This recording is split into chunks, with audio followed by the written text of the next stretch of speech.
everyone. This is the Easy Allies podcast. I'm Kyle Bossman, the Dark Prince of Nerd Media. Joining us this week, Daniel Budworth. Hello.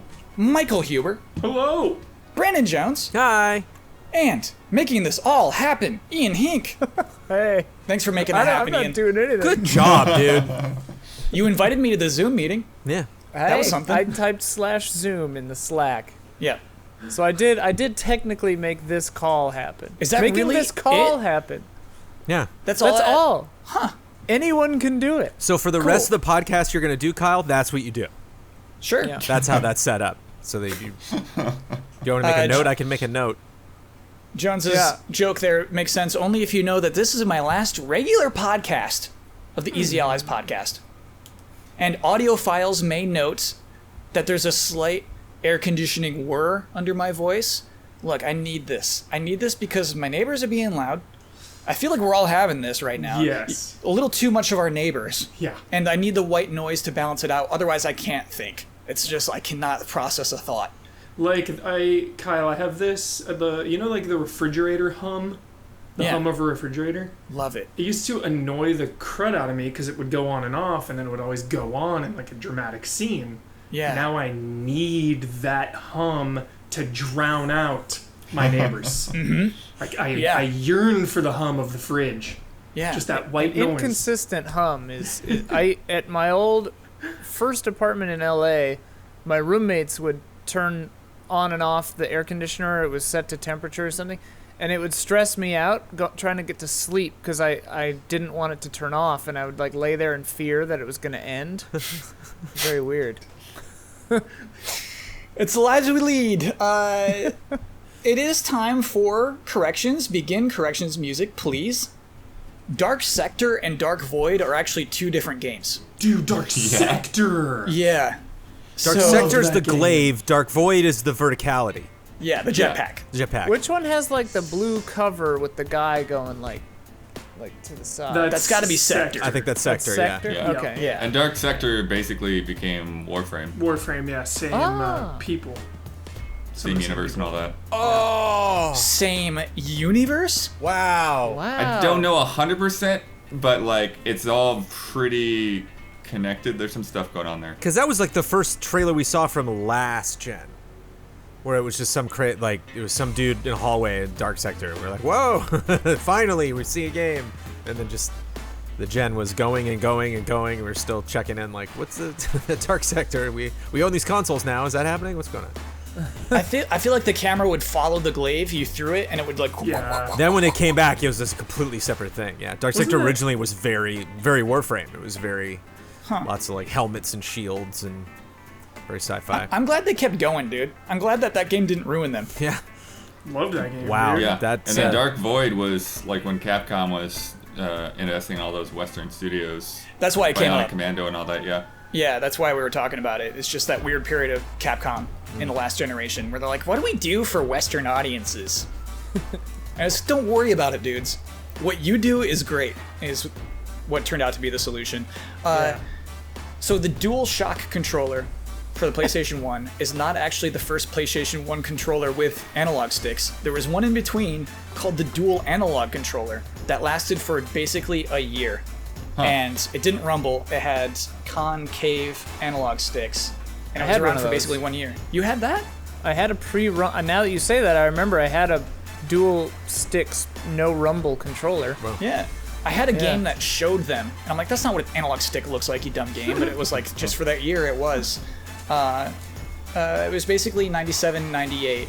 It was 97 was like debuted, but it's like different. Wait, across That makes total sense because the DualShock N64 analog stick would have been 96 and then the Rumble Pack would have been 97, so it's just kind of The arms following race. after. Yeah. Did PlayStation 1 have rumble at all? I thought that was a Oh, yeah. PlayStation 2 introduction. There was a The Resident Evil DualShock. DualShock version of the game. Yeah. Oh, okay. Director's Cut. DualShock. Lastly, Platinum not confirmed to be working on the next Nier title. That was just something I presumed was happening. Sure. Nobody said Yeah. it's happening. End corrections music plays. Yes, this is my final regular Easy Allies podcast, but there is still one more podcast next week. The handing off of the torch, handing that to Brandon Jones, the bearded man, also on the screen. before I leave, I must decide what my last line on that podcast is going to be. And I'm using a video game last line. Basically, our patrons submit the best, most memorable last lines from video games, and then our panel decides which of these is the most memorable, and from that pool of most memorable last lines, I will pick one to be the last thing I say on the Easy Eyes podcast. We have 4 here. Here we go. You know what I'm feeling right now, by the way? I didn't realize I was nervous. This podcast makes me nervous. Does Do it you feel my usually make nerves? you nervous, or does this one make you nervous? This one, I have nervous energy on this podcast. For I sure. don't feel it, Kyle. Okay, cool. All right, You nice and are a easy. I'm easy. professional. It's a bad quote. It's kind of general. It's confusing. Yeah, it I was doesn't like, really... is this the quote? Yeah, that was from Tropical Freeze. I remember that part. Yeah, yeah. Okay, so last line. Here we go. I have made a lot of tough decisions since I took this position, but none of them harder than this one. You saved us, but you'll kill us. I'm sorry. You're a hero, and you have to leave. Anyone know that game? That sounds familiar, actually. It's Fallout. Yeah. One? Fallout 1? Fallout 1. Yeah, I was going to say, I've played this, whatever it is. I love that. You're a hero, you need to leave. So maybe I'll just make Jones say that to me if we pick that one. Triple 65 Forked Tongue was the person who submitted that. Thank you. It's a good one. Next one is from Ulf himself. Congratulations. Now you are the president of this world. I am honored to present you with the president's body. Well, I'm sure you'll be a great president. It's a Mega Man game? Sounds like something like that. Probably impossible if you've never, the game is called Road Trip. It's a game I Road streamed. Trip. It's a game I streamed a couple of years ago where you're just Okay. a car. You're not a person inside of a car. You are the car. Nice. And so And it then you says, get here's a this body at the president's end? body. Yeah, you get a body of a presidential-looking car to be your new Oh. car body. Oh. I thought they killed the president Yeah. and then put you into his body. No, you just beat the president in a race. It's cool. Was the president a person driving a car or just More another cars. car? The whole world is cars, They're all cars. Okay. but no faces. Oh, okay. No faces, except for Good. the ladybug car. Sure.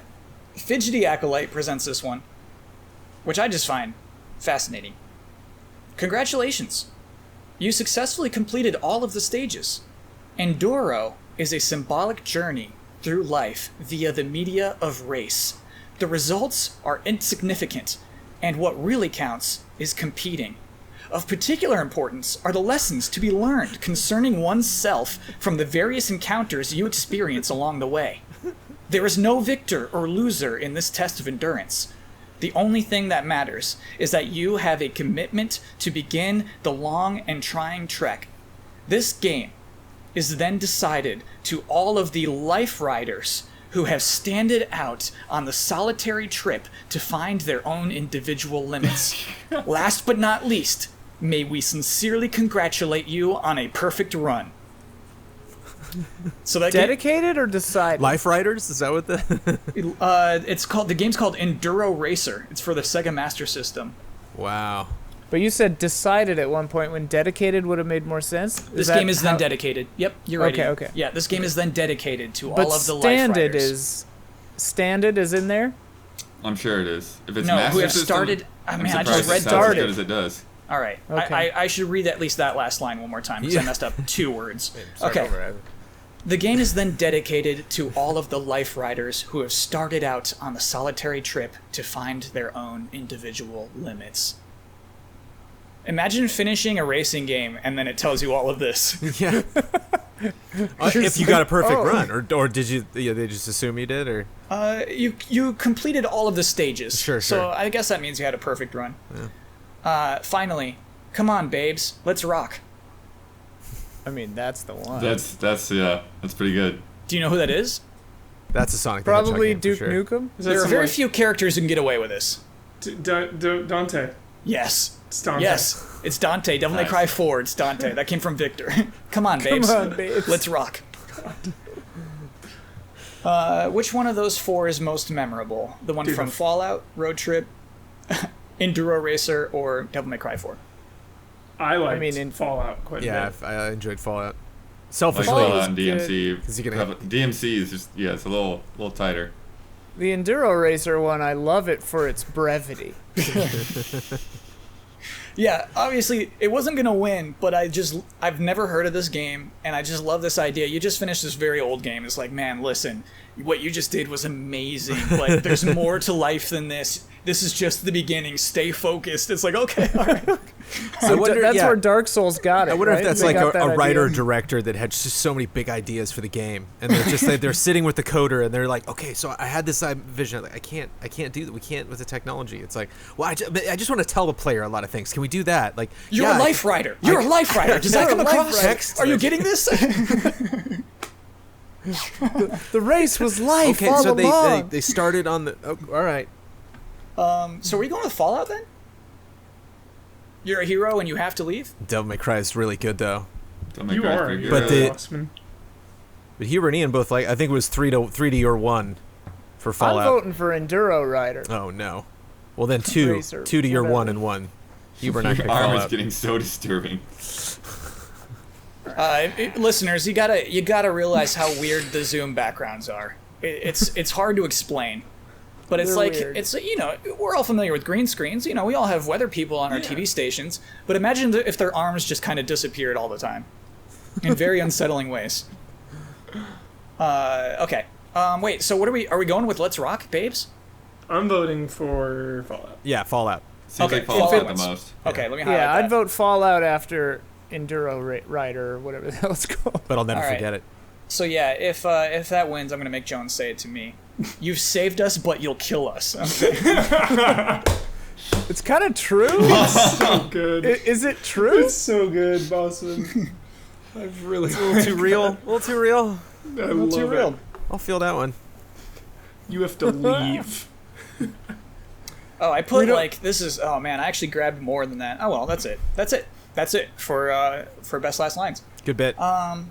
What's the he's talking to that Sasquatch man and he's like, go, we don't want you here anymore. Oh, like, Harry and the Hendersons. yeah, he's hurting him to Yeah. help him. Yeah. Or a Stantler from Pokemon. We don't want you around anymore. We don't want you around anymore. Okay, so do you all know my favorite news source? Kotaku. Schreier? Yeah. No. Let me give you a hint then. My favorite presidential candidate founded this news organization. Bloomberg? Yes, Ah. obviously. So Bloomberg had another scoop this week. Good. Good. I did see this. It's so weird. Yeah, this is like their second big scoop of the year. I feel like, Jones, one of the podcasts you did in my absence was a Bloomberg headline too. Yeah. Their headline: Sony plans limited PlayStation 5 output in first year. So a lot of details here that somehow this Bloomberg organization has access to that we don't normally see. So kind of interesting points. They talk to people familiar with the matter. Also, I got one free article that I got to read per the month, and then I'd have to subscribe. So as long as they just keep doing one relevant article per month, we're Right. okay. Okay, so let me just read you some parts, and we'll respond to these individually. But here's the part where their headline comes from. I guess they thought the most important part of this story. The company, Sony, has told assembly partners it would make 5 to 6 million units of the PlayStation 5 in the fiscal year ending March 2021, according to other people involved in the machine's supply chain. When Sony released the PlayStation 4 in November 2013, it sold 7.5 million units in its first 2 quarters. So basically they're saying because of COVID-19, because of rising prices for components, they're just simply going to make fewer consoles. So scoop them up early. Scoop them up early, and then also they're probably going to be expensive. Sure. Sure. But I've The also resale heard the value. other way too. I hear it both ways. I hear that. What do you hear, dude? I think that same article or another article was saying that they still might sell the console at a loss for Yeah. 400 or 450. So fair, yeah. They had an analyst later on in the article say that Xbox and PlayStation will probably be fighting for the cost, right? If somebody goes low, the other one is going to have to go low. And it was earlier on, the developers are like, hey man, there's no way this is less than 500. And so it is two very different perspectives, Hubert, you're right. And it's clear that nobody knows what this costs right now. Yeah, I feel mean, like they're both just staring each other down, waiting for one of them to make the move. Yeah. It's so intense. It is intense. Like, how long do you wait? It's like a game of chicken. But on the other hand, like, they have to price this thing where it's going to be priced, you know? Because, like, if they come out the gate charging $800 because of scarcity, some people would pay it, but then everyone will just be mad, like, over the course of it. Because when scarcity goes down and they're like, okay, really, it's $4.99, everyone will be like, well, give me my $400 back. Yeah, so back. do you remember when the 3DS had a price cut and then they just gave everybody who bought it free games because it was too soon? I do wonder, when is the first price cut you can make? Like, how soon after a console's launch can you make your first price cut? The like PS3 was the next summer. Yeah, It was a year, right? It's like a year. It wasn't a year. It was the next summer. I remember because that's when I got it, when they announced that they were. So you're gonna saying lower like a the little over price. 6 months? It was about, I'd say like probably, it was 6 to 8 months, somewhere in there, yeah. Okay. But was it tied to a holiday or something? No, but it was just because the PS3 was selling sluggish. $600 was a meme. They Well, had the yeah. 2 SKUs out there, and so they're like, look, what we're going to do is we're going to lower the price, and we're going to get rid of the PS2 stuff. And Yeah. like, you're getting rid of the PS2 stuff, I'm going to buy one right now, so. Is that when you bought one? Yeah. Nice. I wonder. And it was Because funny it's such because I a- remember even at that point, being like, I actually think I got it at Gameplay. Like, being at Gameplay and like looking at the PS3 games, and I'm like, Resistance, I guess? Yeah, that was a PS4 launch for me. It was like, I'll just keep playing Resogun.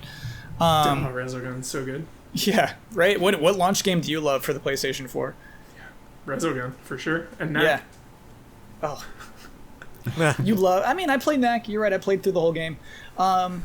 So, to me, like, the headline's funny.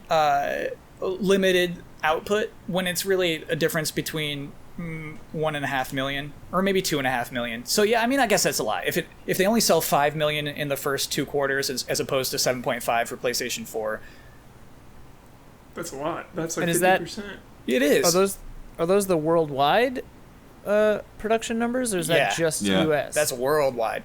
Yeah. I gonna be mean, how do hard. they decide how many units to send to which countries and stuff? Like, that's pretty wild. Yeah, it is worth bringing up that this is from their article as well. Sony's PlayStation chief Jim Ryan has stressed that the machine's launch should be simultaneous around the globe, according to people familiar with the company's supply chain. So yeah, they are going for global. And I actually got some corrections from last week that Xbox also intends to go global too. Nobody's doing a staggered release this time, but it's just going to mean that there are fewer consoles getting spread around. Yeah. Yeah, I think in the age of Twitch, like, staggering anything, if you can avoid it, is a bad idea. Yeah. Well, and also, like, a smaller number of units is probably going to be fine because, like, if they're being impacted by COVID, like, there aren't going to be any games on this thing, so it won't really matter. Another fair point to bring up, and this is actually where the article ends, is that they are warning that software is moving along slowly. Yeah. Yeah. Like, because no one's able to make it. Like, will Last of Us 2 be out by then? Who knows? If not, it's like, I'm good with my PS4 until then. Last of Us 2 will be out. I Yeah, think they're going to Last of find a Us way. 2 for sure, yeah. That thing it's basically done. Or like Yeah, Ghost of 'cause Tsushima. I think is where like, Last of Us 2 is at, coming out. probably most of that work could be done remotely, right? Like, just tunnel into your workstation and, Bug squashing. Yeah, but you can't do motion capture sessions, you can't do a lot of audio recording, you can't go out and, like, get reference photos. So there's some work that just, you can't just do it all sitting at a desk from home. Do you think...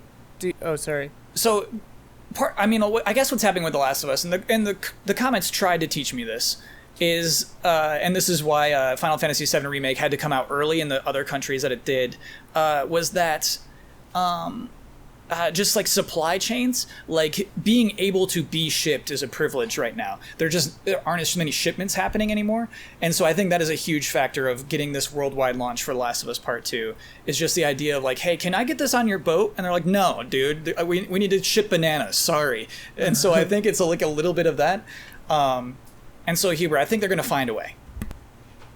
That game's happening. Either way, I feel like this whole situation has made me more patient. Where it's sure. like the next gen consoles are supposed to launch at the end of the year, but like I don't anticipate getting one now, really, I guess. I kind of hear you, dude. Yeah. Because everything, the whole world and everything has just been pushed back, so it's just kind of like, I don't even know. Basketball's never gonna finish this basketball season. Yeah. Everything feels weird. You're so it's like right. when if shipments are scarce or if they can't ship them or if there's problems with delays and everything, it is what it is. Mm-hmm. Right, and I think that's why we won't see stuff like price, because why announce a price when you can't announce a release date for pre-orders? So, like all of that marketing and stuff has got to be slowing down. And I think I heard somewhere else this week that like Sony had already planned to show more than what they've shown by this point, but I think that might have been why Sony's talk felt so weird, is because they were probably going to have something more bombastic before then, and Sony's talk would just be the follow-up, and it's like, well, we're not doing this announcement, but you want to do your talk, Yeah, we'll get into it. It's actually in this article as well, that very point.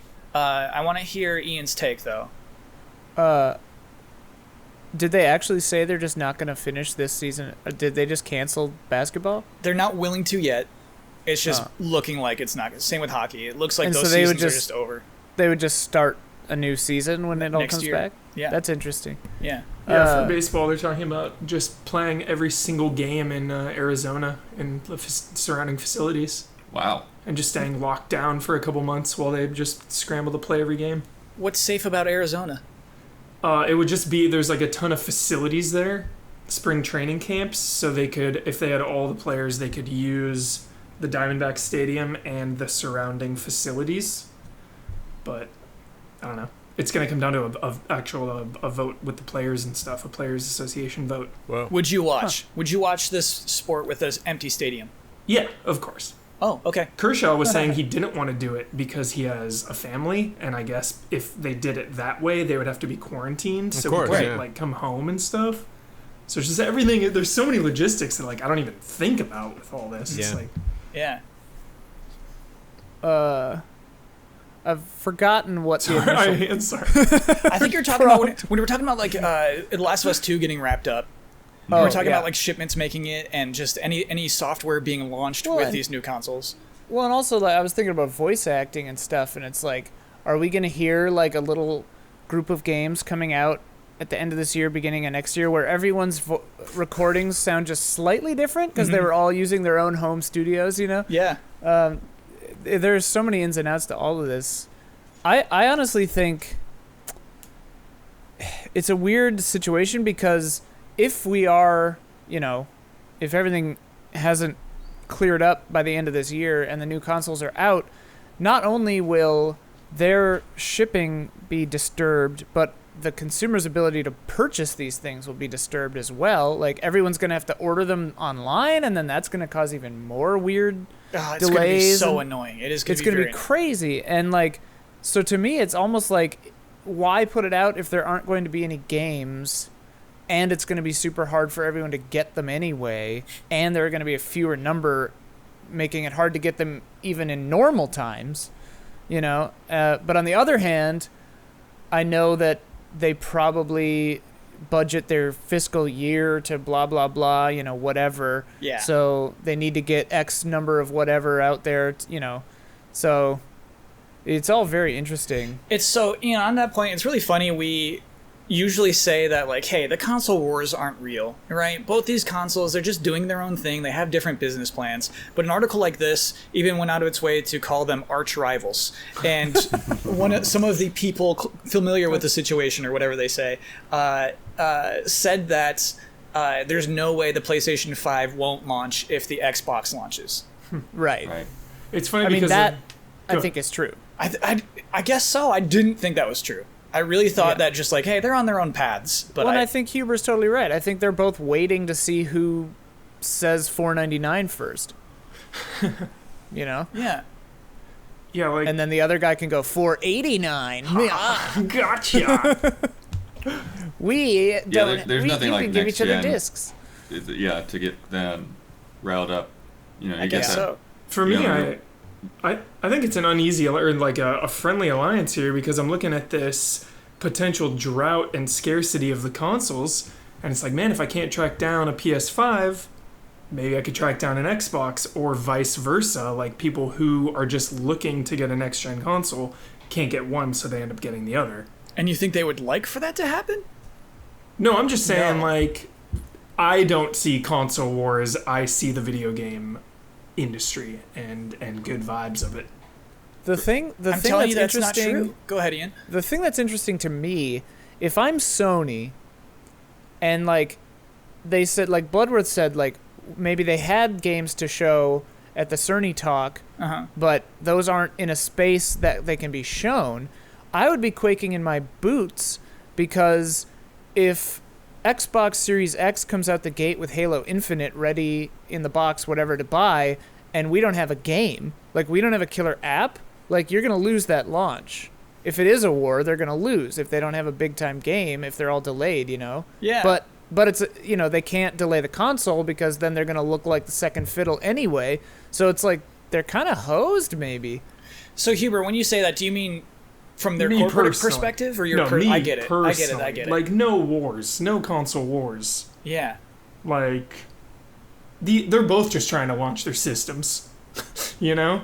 Exactly. You don't And, want like- to see it. You don't want to see it be like this. Almost. Yeah, I don't want to see, like, clickbait. I don't want to see, like, pitchforks and this and that. I just... I don't know. But it makes Like, you wonder what the biggest priority at Sony is. Like, is it to make the most money in 2020? Is it to have the biggest launch? Is it to have like the just get through it? It was like, let's just get this out, and then if we sell more in 2021, fine. But we have to launch it. Or if it's like, no, that launch has got to be big, and so we can bail on the launch at any moment if we get a sense that like this isn't going to break record numbers.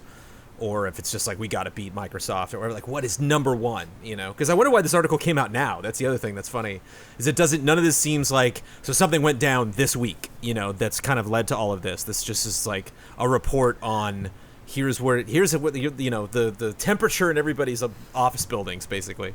Yeah. Well, it's because they've been delaying meetings, Jones. The meeting that they would have had to determine like launch day and price has been delayed.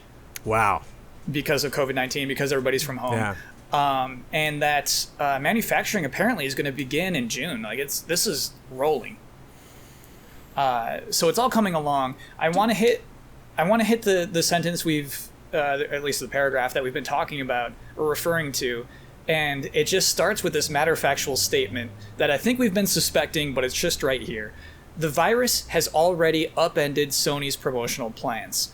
The company may forego hosting a public press event conference for its PlayStation 5 release date and price unveiling due to infection fears. Recently, it was forced to reveal its DualSense PS5 controller in a hurried fashion, according to people informed on the matter.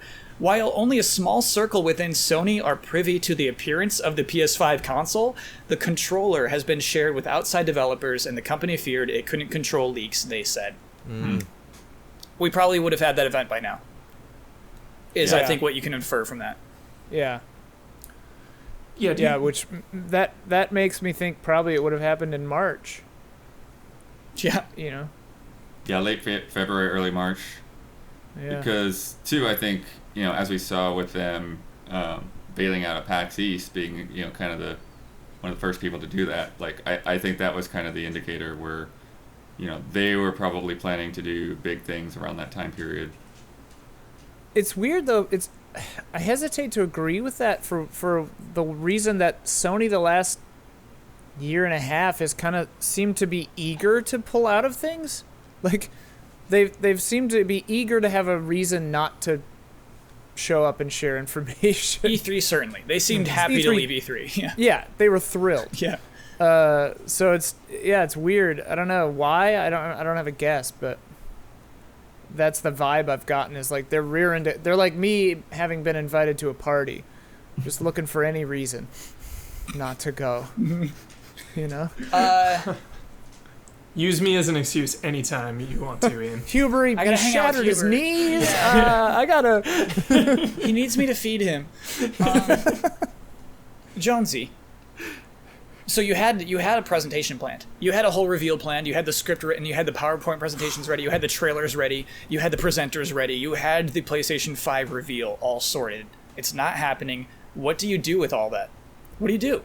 Well, that's why what we were saying earlier. It's like, you know, they're looking at each other to who's going to say 500 first, and I think they seem like they're able to wait for a really long time. Like it sounds like everything, especially just considering how February and March went with everyone, how things were canceled almost seemingly like at the last minute that they could be canceled. You know, it almost seems kind of like the bigger the properties, the longer that they took, whether it was sports or entertainment or whatever. So I can't see any sort of like specific roadmap right now that they are like confident in doing. I think there's a lot of if-thens with their, you know, just taking it, you know, every day at a time. Well, And I wonder if the it's interesting because that's the thing that fascinates me about this article. They're like, all of them are talking about that. I'm like, how wide are these conversations? Like, how much does Sony really want to get out there? That is it the small circle? Yeah, you know, I love the idea of a small circle who knows what the console looks like. Like, is it going to get to the point where we're going to be hearing way more? Because I think that's like the thing that feels so different for me, other than obviously the world changing, but like that I'm hearing from Wired, I'm hearing from Kotaku, I'm hearing from Bloomberg way more than I'm hearing from Sony. You know, like I'm hearing like a ton about like what may be going on or what should be going on. They showed you the controller 2 weeks ago. What do you want? Right. That was 2 weeks ago. It felt rushed. It did, didn't it? Yeah, it just seems, you know, that little tiny decision seems like you know, all they're really willing to do right now. It's like we can't do all of those things all at once because you can't, you know, redo that first impression. And so I think they're holding off as late as they possibly can. I wonder if the other angle is it's not that they have a roadmap or a plan or even had a date in mind, but now they're just waiting to see like when they can do it. Right. Because they might not even know. They don't know how much maybe it'll cost them or when they can even do it. Like, who knows? You know, Ian, you were mentioning launch titles like Halo earlier, and it made me think like if the console is launching at the same time, but every game is delayed, how does that impact the launch lineup? Right. Like, specifically. So it's like I wonder if Resogun 2, baby. Will Call of Duty be available at launch? Will Call of Duty make it? I feel like Warzone at least. Right. Well, I'm talking the brand new Call of Duty. Oof. Crackdown 3 can just program Call of Duty games on its own now. So, you know, that one's taken care of. Yeah. It just I churns wonder, them out. Right? That's our biggest yearly release. And then you like a conspiracy theory, right, Bossman? What's on? What's on? You like conspiracy theories? Yeah, what do you got? Well, if they say that the hardware is limited PlayStations or only whatever, 5 million, yeah. only 5 million. What if they're tempering expectations because they have no launch lineup, so they know their launch is going to be lackluster, so now they're getting the narrative already out there, like, oh, not that many PlayStations, keep it chill, keep your expectations in check. I was They're like creating the scarcity narrative, yeah. I just like that. Yeah, conspiracy it's a theory. terrible thing to say, but it's like it's work. That's why, again, I think why they're, you know, just waiting every single day is because you can make the situation work for you and against you. It can work for you if you wrap up the year and just like people are like, oh yeah, it didn't sell as many or didn't make as many, and they're like, we did the best we possibly could. Trust us, you know. Like, there's no way you can understand all of the hoops that we had to jump through, whether you're Microsoft or Sony. But I think what you can get burnt on, and what we're very well versed in, is setting a date and then you don't meet that. And so I think if they do some sort of live event, it'll be, you know, if they want anyone to show up to it, they'll get invitations like the day before and be like, wait, what is that? I can say I don't think they should do a silent live event again. I don't think they should have somebody at a lectern with silhouettes in front of them pretending to do a presentation for 3 people. It should be, if they're going to do one, it should be very, very different from that. It should be a direct. Yeah. Like, do a state of play, but put, you know, State of 60% Gen. more effort into it. It's got to be so much more effort. It has to feel so huge, and state of plays don't feel huge by nature, by their design. Yeah, they're meant to be, Yeah, so I mean, do a state of play with 600 times more effort, you know. Yeah. Or don't call it state of play, first of all. Call it, I mean, they always have such bombastic names for underwhelming things. Well, right? I mean, like, and the big ones are called tomorrow. PlayStation meetings is what they used to be called. Just a PlayStation Right. meeting. Right. The That's what road the to last one should have been tomorrow. called. Yeah. Wasn't it called The Road to PS5? Yeah, I want, the I GDC want thing. when the PS5 boots up to say, "You are now on the road to tomorrow." Welcome to the world of Tomorrow. Yeah, the it's thing just is, a GIF. we're going to from love it. Futurama. Oh yeah, We're going to be nostalgic for that 20 years later. Like, man, remember when the PS5 booted up? PS5 said that thing. That was so cool. Everyone made fun of it at the time, but I kind of liked it. Jonesy, I got a headline for you. Hit me. Straight from Kotaku.com. Huh? Mother Bird Jason Schreier published this article, who, by the way, just today said he's leaving Kotaku. Yeah, going to another. I didn't read the article. He's going to different another outlet. Outlet, yeah. Yeah. So is he just making his own called Blood, Sweat, and Pixels or whatever? No, I think he's going big time. Polygon? At last. So anyway, published an article 18 months after Red Dead Redemption 2, Rockstar has made big cultural changes. Now, this is a funny right. article. Yeah, this yeah. is a funny article because it's definitely from Schreier's perspective, who cares a lot about developers' rights and conditions. It's mostly about that. It's about how contractors for Rockstar have been hired on full-time, in Lincoln in particular. I'm not sure if everywhere. Testers' pay has increased. Altogether, bad eggs from management have been removed. And generally just less pressure to work overtime has changed. Willy Wonka. Yeah. It's freaky. Jones, it's the freakiest in their part. chairs. Whoa! It's a quote from a current or former Rockstar employee who says, like, hey, there's still some bad eggs left, but their days are numbered. It's like, what is going on in there? Wow. They're Is cleaning this house. why? Is this why Big Brother whatever left? Do you think? Yeah. 'Cause Dan the- Houser. Dan It's kind of implied that just culturally his work ethic was just not It was a bad egg. working well with the rest of the teams. People got tired of his attitude or something, and Wait, but wasn't he like already on hiatus for like a year or something before that? Yeah, Yeah. he had a sabbatical, which I think was his own decision. He just but took yeah, off after Red Dead, yeah. Right. Yeah. Kind of suggested that they're happy that he's not involved to make last minute changes and stuff anymore in the article as well. But here's the part that got picked up. Here's what IGN sees as like, oh, there's your headline right there, baby. Okay, this excerpt right here. One plan that management has laid out for the next game, a new entry in the Grand Theft Auto series, is to start out with a moderately sized release, which by Rockstar standards would still be a large game, that is then expanded with regular updates over time, which may help mitigate stress and crunch. So hey, the next GTA, in early development right now, may launch as just a smaller thing. Like Final Fantasy. like GTA 5 Online. Yeah. Right, like just do it again. Yeah. I No, mean, they're just smaller going to than do GTA. that with the story mode. Yeah. Oh, you think that? I know. Yeah, it's hard for me to interpret what that means, but it does mean that their next game won't be as huge as GTA 5. It won't launch like GTA 5 did, or Red Dead Redemption 2 did. Well, I mean, I think that they could do. Well, this could backfire and cause more crunch, I guess. But like, they'll do a Fortnite model or a GTA 5 Online, but with like, it would be baked into the nature of the game, maybe. Whereas GTA 6 isn't a story with A to B, like start finish. It's a world that you inhabit, and story stuff is just continually added every week, 2 weeks, whatever. Right. And like the story unfolds, but it's like there would be multiple simultaneous things probably happening, like KK Slider concerts or whatever. You know, it's like Muse is playing at the pavilion and you go and watch it in game or whatever. Muse is a And great story pick. crap, you know. Yeah. Or like the Hitman episode. Like, even Right, though, right, like, yeah, it yeah, wasn't yeah. necessarily. It didn't necessarily work for them, but I think GTA is another story, right? GTA breaks all the rules. Well, and that's Yeah. why you don't call it. I think that calling things episodic carries like a certain kind of mentality with it. This, they're going to say it's like, I mean, in this imagined reality, they would say like it's a living world, you know, and like things evolve and change and happen and the story is always going, you know. And I mean, I think necessarily the out the gate, you know, you'd have to have 10 hours of content at least, probably, like of narrative stuff to springboard from. Yeah, Jones, how much of a single player campaign does a Grand Theft Auto game need?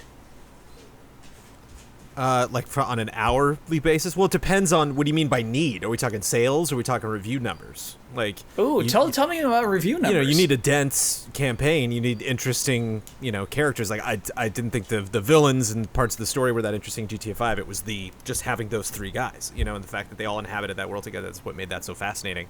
Switching between them, and then all of a sudden, like I'm with a guy and he's driving. I'm like, oh, I'm in the middle of a mission. Like, I'm telling you, you're getting less than that in the sequel. oh, 100%. That's what I'm saying. Like, I imagine internally they're like, we just need a map right now.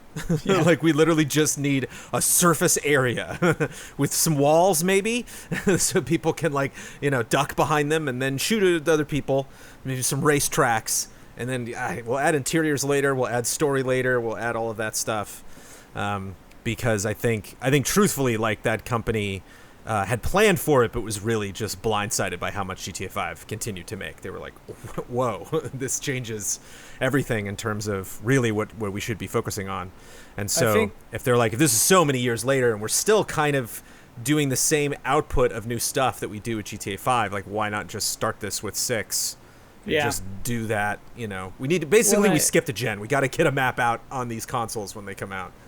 I think they probably learned that same lesson from the other side with Red Dead 2, because I think that they just expected to have every goatee in the bag with that game, and then they didn't from a lot of outlets. Mm-hmm. And I think that they were, like, surprised by that. Like, the impression I had is, like, they were like, what happened? Like, what happened? And so maybe, they're thinking, like, some kind of hybrid of GTA 5 story and online. Maybe it's like an always online. Yeah. I don't know. I definitely see some changes. It's an anxious time as a GTA fan, because I feel like with Red Dead, for instance, the amount of time and money and work that went into that game, and it's like a divisive game. I don't think it's a bad game, but I think it's divisive, and it's such a particular taste. But, like, the hundreds of millions have already been spent. So if you commit less and you can change your game more on the fly, I definitely see them doing that. Absolutely. Like a live service type thing, honestly. Yeah. Yeah.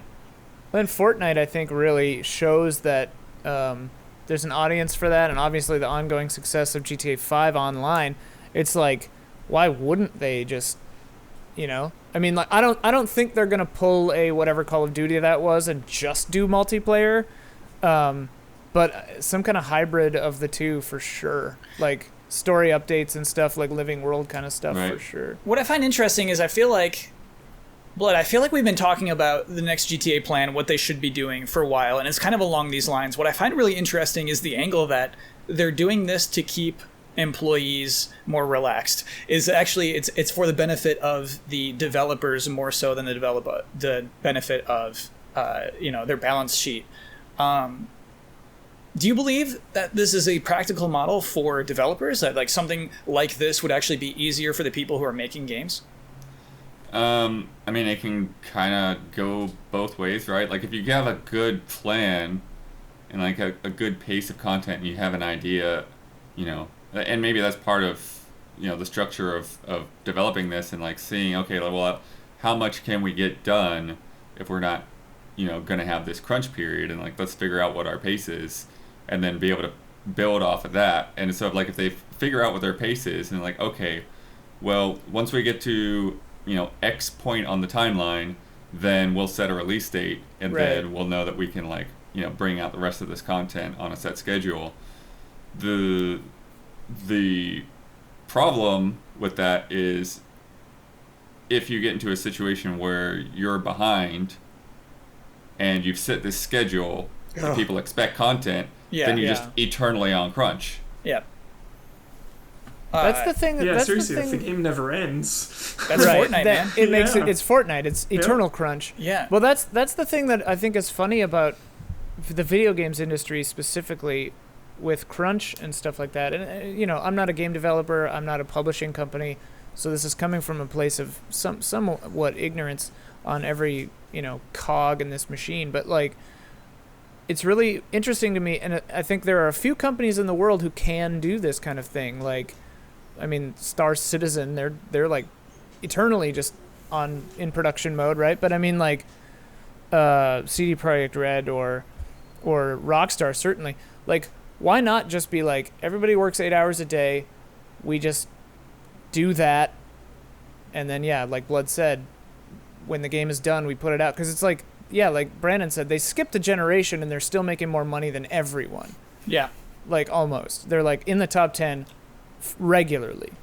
And it's like, you're Rockstar, why don't you just change it so that you don't have to play by these rules. Maybe I'm with you with the, like, I don't know what even the hell I'm talking about, Ian, but I just remember being like young and starting out, and just that like unsaid pressure of working extra, of working late, of staying late. It's not required, but like everyone's quietly judging. Mm-hmm. So it's like, well, that's what I'm saying is make a culture where it's like, go home. They're trying. Like, work 8 hours, you're done, actually. Go home. Yeah. Go or home. Like hire I mean, this is maybe naive, but just like hire a night crew, like 8 hour day crew, 8 hour night crew. Then you always have people working always on this game, so you're always in crunch, but everyone gets to work 8 hour days, like Rockstar Nights. Yeah. Rockstar. I want to be on that night team. And they work on the strip clubs. Yeah. And I get bummed, because I know there's a lot of people that are like, this is the downfall of Rockstar. This is, they're just games as a service now, and we're gonna like, we're Who's saying this? I just see a lot of people because they're frustrated. Oh, well, Hubert you were mad that you didn't get. I'm nervous that you didn't get Ballad of Gay Tony for GTA 5, basically. Yeah, but, like no story DLC. Yeah. And it's like. It was all online. 5 and Red Dead Redemption 2 are like some of the like densest games I've ever played in my entire life, where you're going through a game world and just seeing just experiences you will never have just fly past you on a regular basis, just radio stations you're not listening to and the cutscenes you're missing and all. And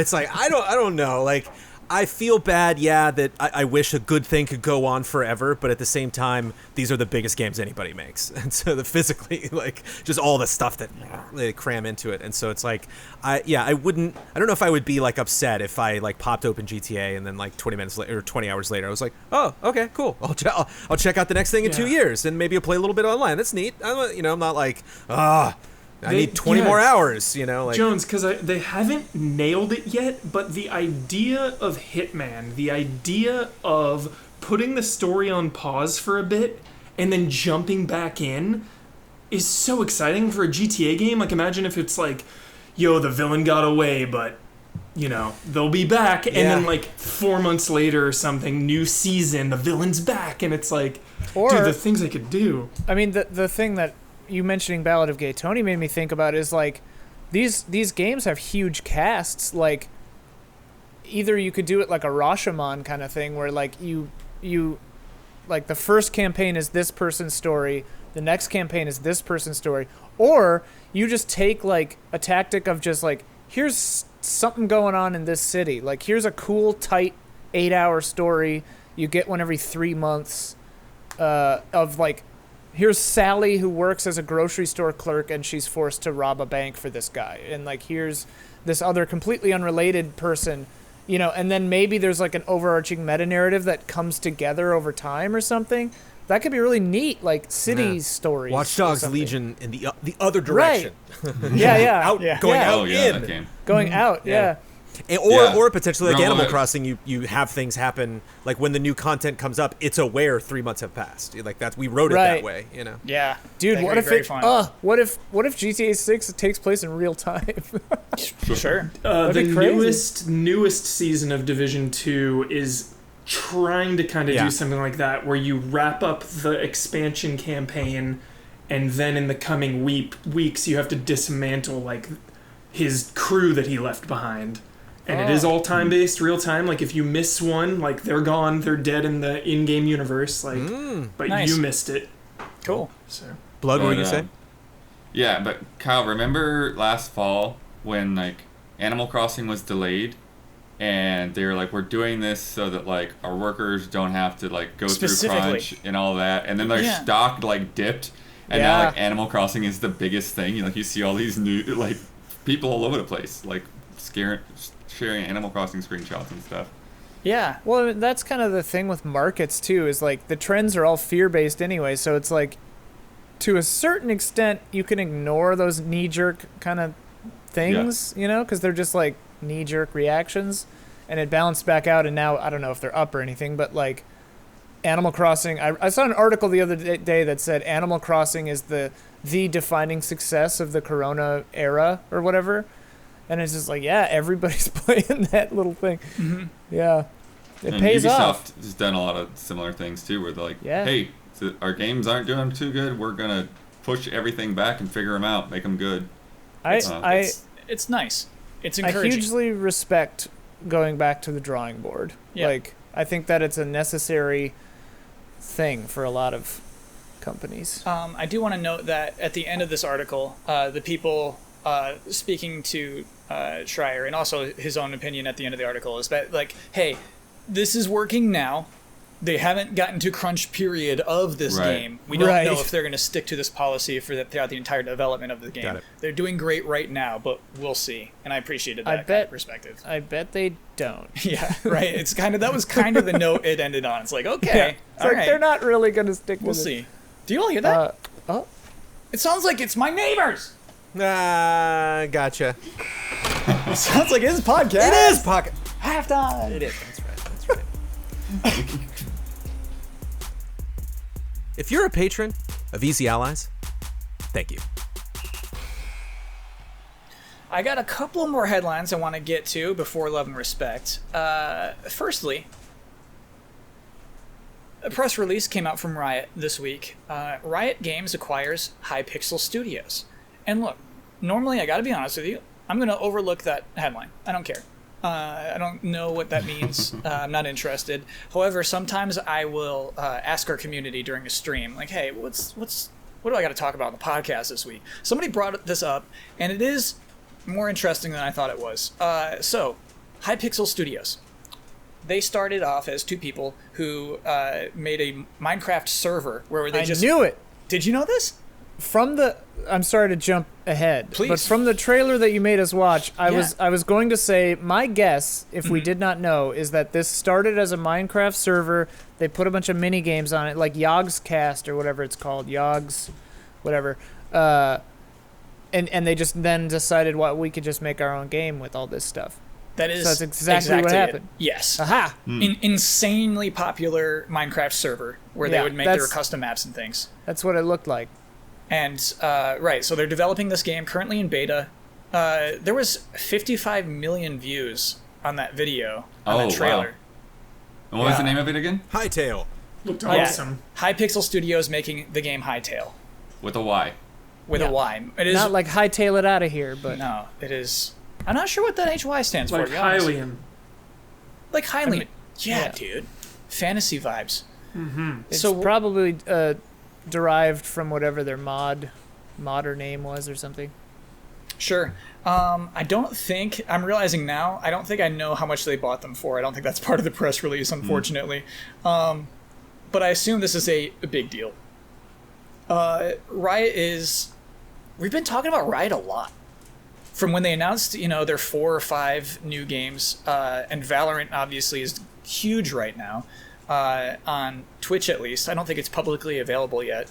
You have to get into the beta still. Right. Got it. And so there's just like 200,000 people watching it on Twitch every day. Because you get points or Dude, the something? other day it was 1 million viewers, Kyle, at once. Stop that. Wow. When I looked at it the other day, a couple days ago, it was over 1 million live viewers at the same time. For a game that barely exists right now. Well, I'm gonna check on. I'm checking on it right now.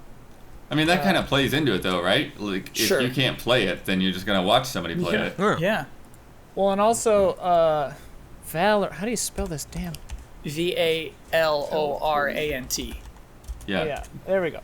I think that part of how you get it is by engaging with it on Twitch. That is pure evil. Yeah. Genius. I have to log in to make sure that that's accurate. I don't want to be inaccurate, but there's That's how they get you. something like that where it says check your status here, and you link. Yeah, you have to connect your Riot account with Twitch, watch Valorant streams, Oh, boy. and then if you do enough of that, Once you've linked your accounts, watch any Valorant streams with the Drops Enabled tag by clicking the button above, starting on Drops, dude, April I 7th. I've While seen, logged in I've on seen Twitch drops. I've seen Yeah. that. Yep. for an opportunity to get access to the closed beta. So they're Somebody was a artificially, Game Trailers fan. yeah, they're artificially inflating their Twitch numbers by saying you get the game by watching it. Yeah. Wow. Which I mean, to me is smart. Yeah. Smart over my Oh, it's viewers. evil genius. Yeah. So really it's smart. It's 9:15 p.m. on a Thursday night currently. Valorant has 506,000 viewers on Twitch. It's insane. Wow. Very, very clever. that, And there's like- like a little treasure chest icon. Apparently, if I watch Fortnite, I'm getting stuff too. Like how when I saw that, it went from a game not on my radar to immediately, well, this is one of the top 5 most important games right now. You got the FOMO. Yeah. That's what you're thinking. Yep. But I'm like, this game is important. The game They've looks made solid. it important by having so many viewers. Like, it is a thing now that cannot be ignored. yeah. And I wonder, Huber, if in 2 or 3 years, Riot is a thing that can't be ignored. Right? They have one huge hit right now. I think they're going to have 3 or 4 in 3 or 4 years. I was gonna say they have been a thing you shouldn't be you- ignoring. Yeah, for you're the one ignoring it, 5 Kyle. years. Yeah. Yeah, I guess got I your guess head I in mean the sand. I guess I mean as a publisher superpower, right? Yeah. They're buying studios now. True, they're a one I don't want to say one trick pony, they're a one thing product, but if they Right, sure. expand into Well, Valorant and, Hytale, yeah. Yeah. Well, and absolutely. Valorant is it their only game that isn't taking place in the Yeah. Runeterra? It's Yeah. their only one, right? At least and from they've those got 4 those, that they announced. Yeah. and they've got that side studio. What is it called? Like, whatever, Riot Studios or Riot something that they like are shepherding smaller studios within Right. themselves to make like that dungeon crawler and stuff. Mm-hmm. There are like a few more of those, right? That they showed at A couple an of those, event yeah. later, yeah. And yeah, so it's interesting that this Hytale thing is another one that isn't taking place in Runeterra, and it's another little shepherding that they're doing. I mean, and should be worth noting, Hytale looks like Minecraft. It looks like a Oh, better yeah. version of Minecraft. Like the faces simply look better. The environments look better. It's almost like an 8-bit to 16-bit climb, but not quite that. And yeah, it just seems more like story oriented. Well, I mean, it is. That is the appeal of Hytale. Is Though it? it also has its own tools and things. Is yeah. there- Yeah, a I mean, story? from the trailer, there's like so many more enemies and stuff, and like environments, like the undersea area, and all of it. Yeah, it just felt like Minecraft, but with more going on, basically. More stuff. But Yeah. like, I didn't get the specific impression because I only watched the trailer. If Oh, it yeah, had absolutely. a story or anything from the trailer, and then at the end when it was like, you can make movies in it, you can do this and Yeah, that. I'm like, oh, this is a big ass Minecraft mod. I mean, Yeah. that we used 6 similar mods to make seedlings back in the day. You know, like Seuss shaders and like all this stuff and the camera mods and all kinds of the stuff like interior that. actually reminded me of Seedlings. Yeah, and I was like, Yeah. watching it, I was getting like flashbacks. I was like, ugh. Well, what if it was all one mod? What if you could just hop in there and like all Right. that work is there for you? Right. Ian, the way they describe it is a community-powered block game that combines the scope of a creative sandbox with the depth of a role-playing game.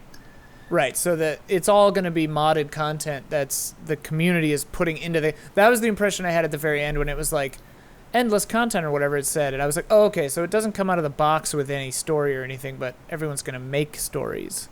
I mean, it's in beta right now. Yeah, It's like Minecraft Dreams. But when it launches, there will be quests for you to undertake for sure. Yeah. Yeah, it's weird because I feel like I've seen this maybe a dozen times. I mean, like Ian called it right out. So it's just interesting to think about, like, what is exactly the hook that makes this the one that people are like super excited about? Exactly. Why are 55 million people loving this trailer? Because the mod was super popular, I imagine. Yeah, Sure. I guess so. I wonder the same. I honestly wonder the same with Valorant, and Valorant to me is clearly just marketed very well.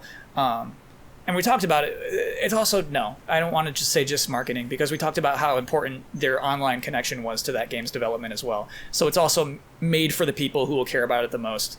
And so maybe this is the same kind of thing. The people who love the stuff about Minecraft, they see that in this game, and that is what they're laser focused on for this title. With my Seedlings experience, like we gave a talk at the YouTube space years ago Cool. for a bunch of kids and their parents They're all millionaires now. Well, those kids were all geniuses. Like, we were showing how we did this one episode where we had to like spawn horses and stuff.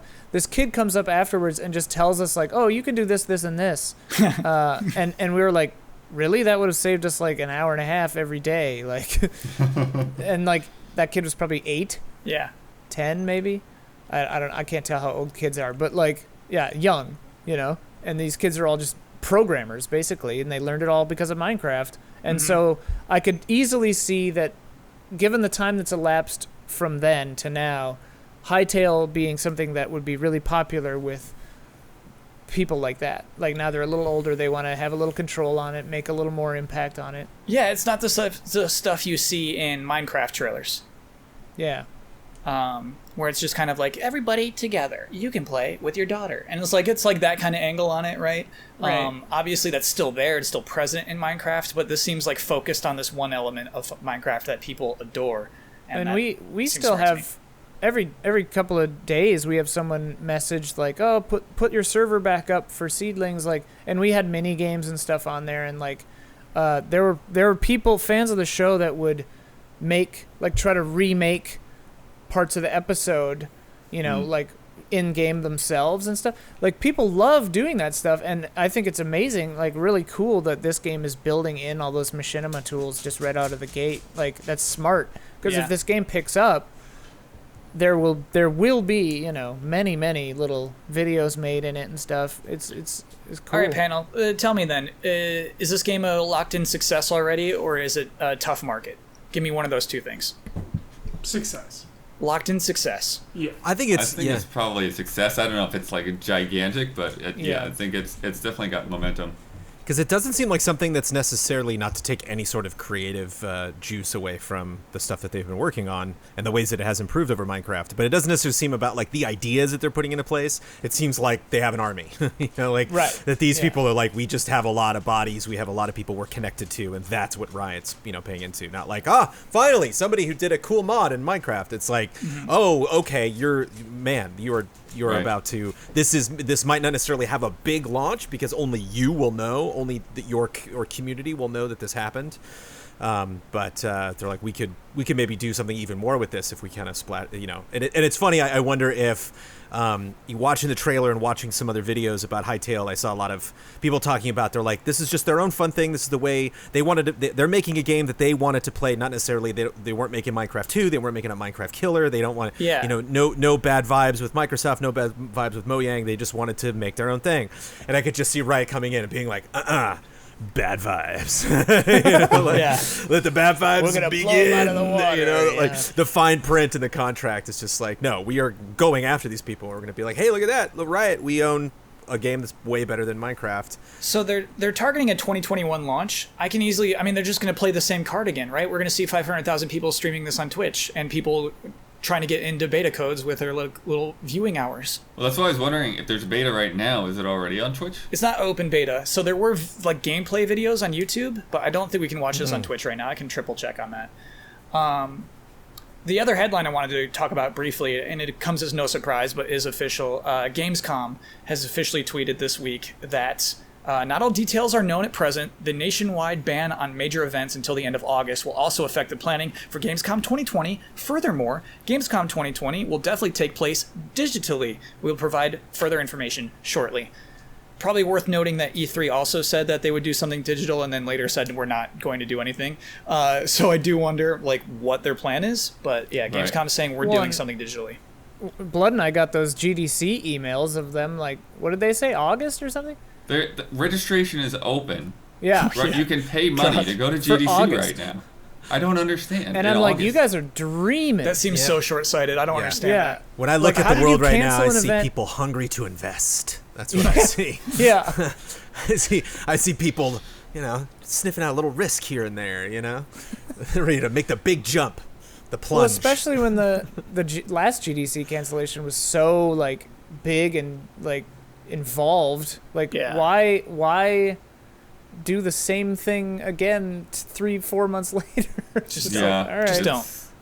I think they were trying to appease the convention center or something, and it's just gonna backfire. It must have. Been that's got to be a scary number of cooks. I think they were too early on the curve for everything being happening. And yeah.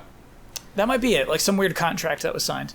And they were early on the like optimism curve too, because like a week ago, everyone was like, "Hey, maybe we'll be out of this by June," and now everyone's like, "No, 2020, this is it, man." Yeah. Or well, just the fact that when we get out of it, it's going to be gradual.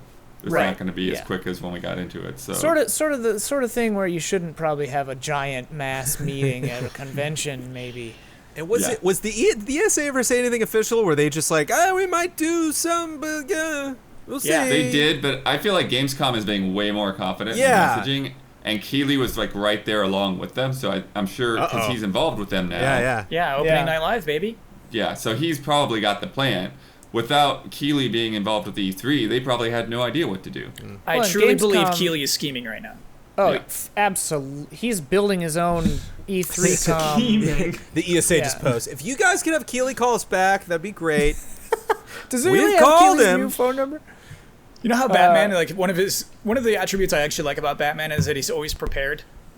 He's just got things all over the city for he's ready for any scenario. Yeah. I feel like that's Keighley. I feel like he is very prepared for the situation. He's just like activates. You know. He's got multiple bat caves. Yes. You know, so that's Keighley. He's got offices just set up in any city. I do sort of feel like Keighley. Where are we doing this, Cincinnati? Yeah. I'll see you tomorrow. Yeah. I'm already in Cincinnati, actually. Are you flying there? How are you getting there? Just like the tunnels. I've always had that awkward question of like, but where does Keighley live? Yeah. What city does it? He's got Elon Musk's Hypertube or whatever the hell it's called already. I want it they so built bad. that together. Dude, yeah. The Val Kilmer. The Hyperloop, whatever. It is now time for love and respect. Beep beep beep beep beep beep beep beep beep beep beep beep beep beep beep beep beep. Love and respect. Jones, how is this gonna work? How's we need Rufus back, man. Yeah. Are you gonna like just go to the office and pick him up? I can go get him. Blood was in the office, but yeah.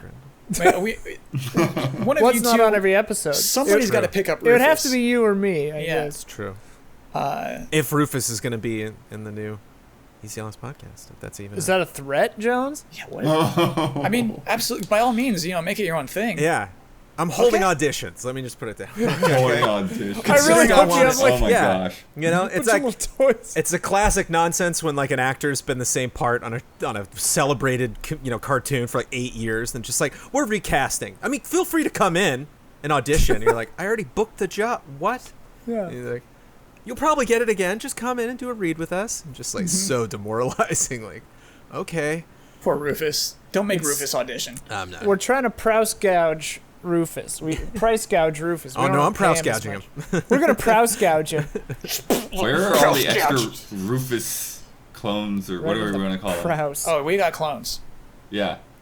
Doofus like is his canonical Palpatine, brother, dude. but there's like a bunch of weird clones too. Those just in the library room?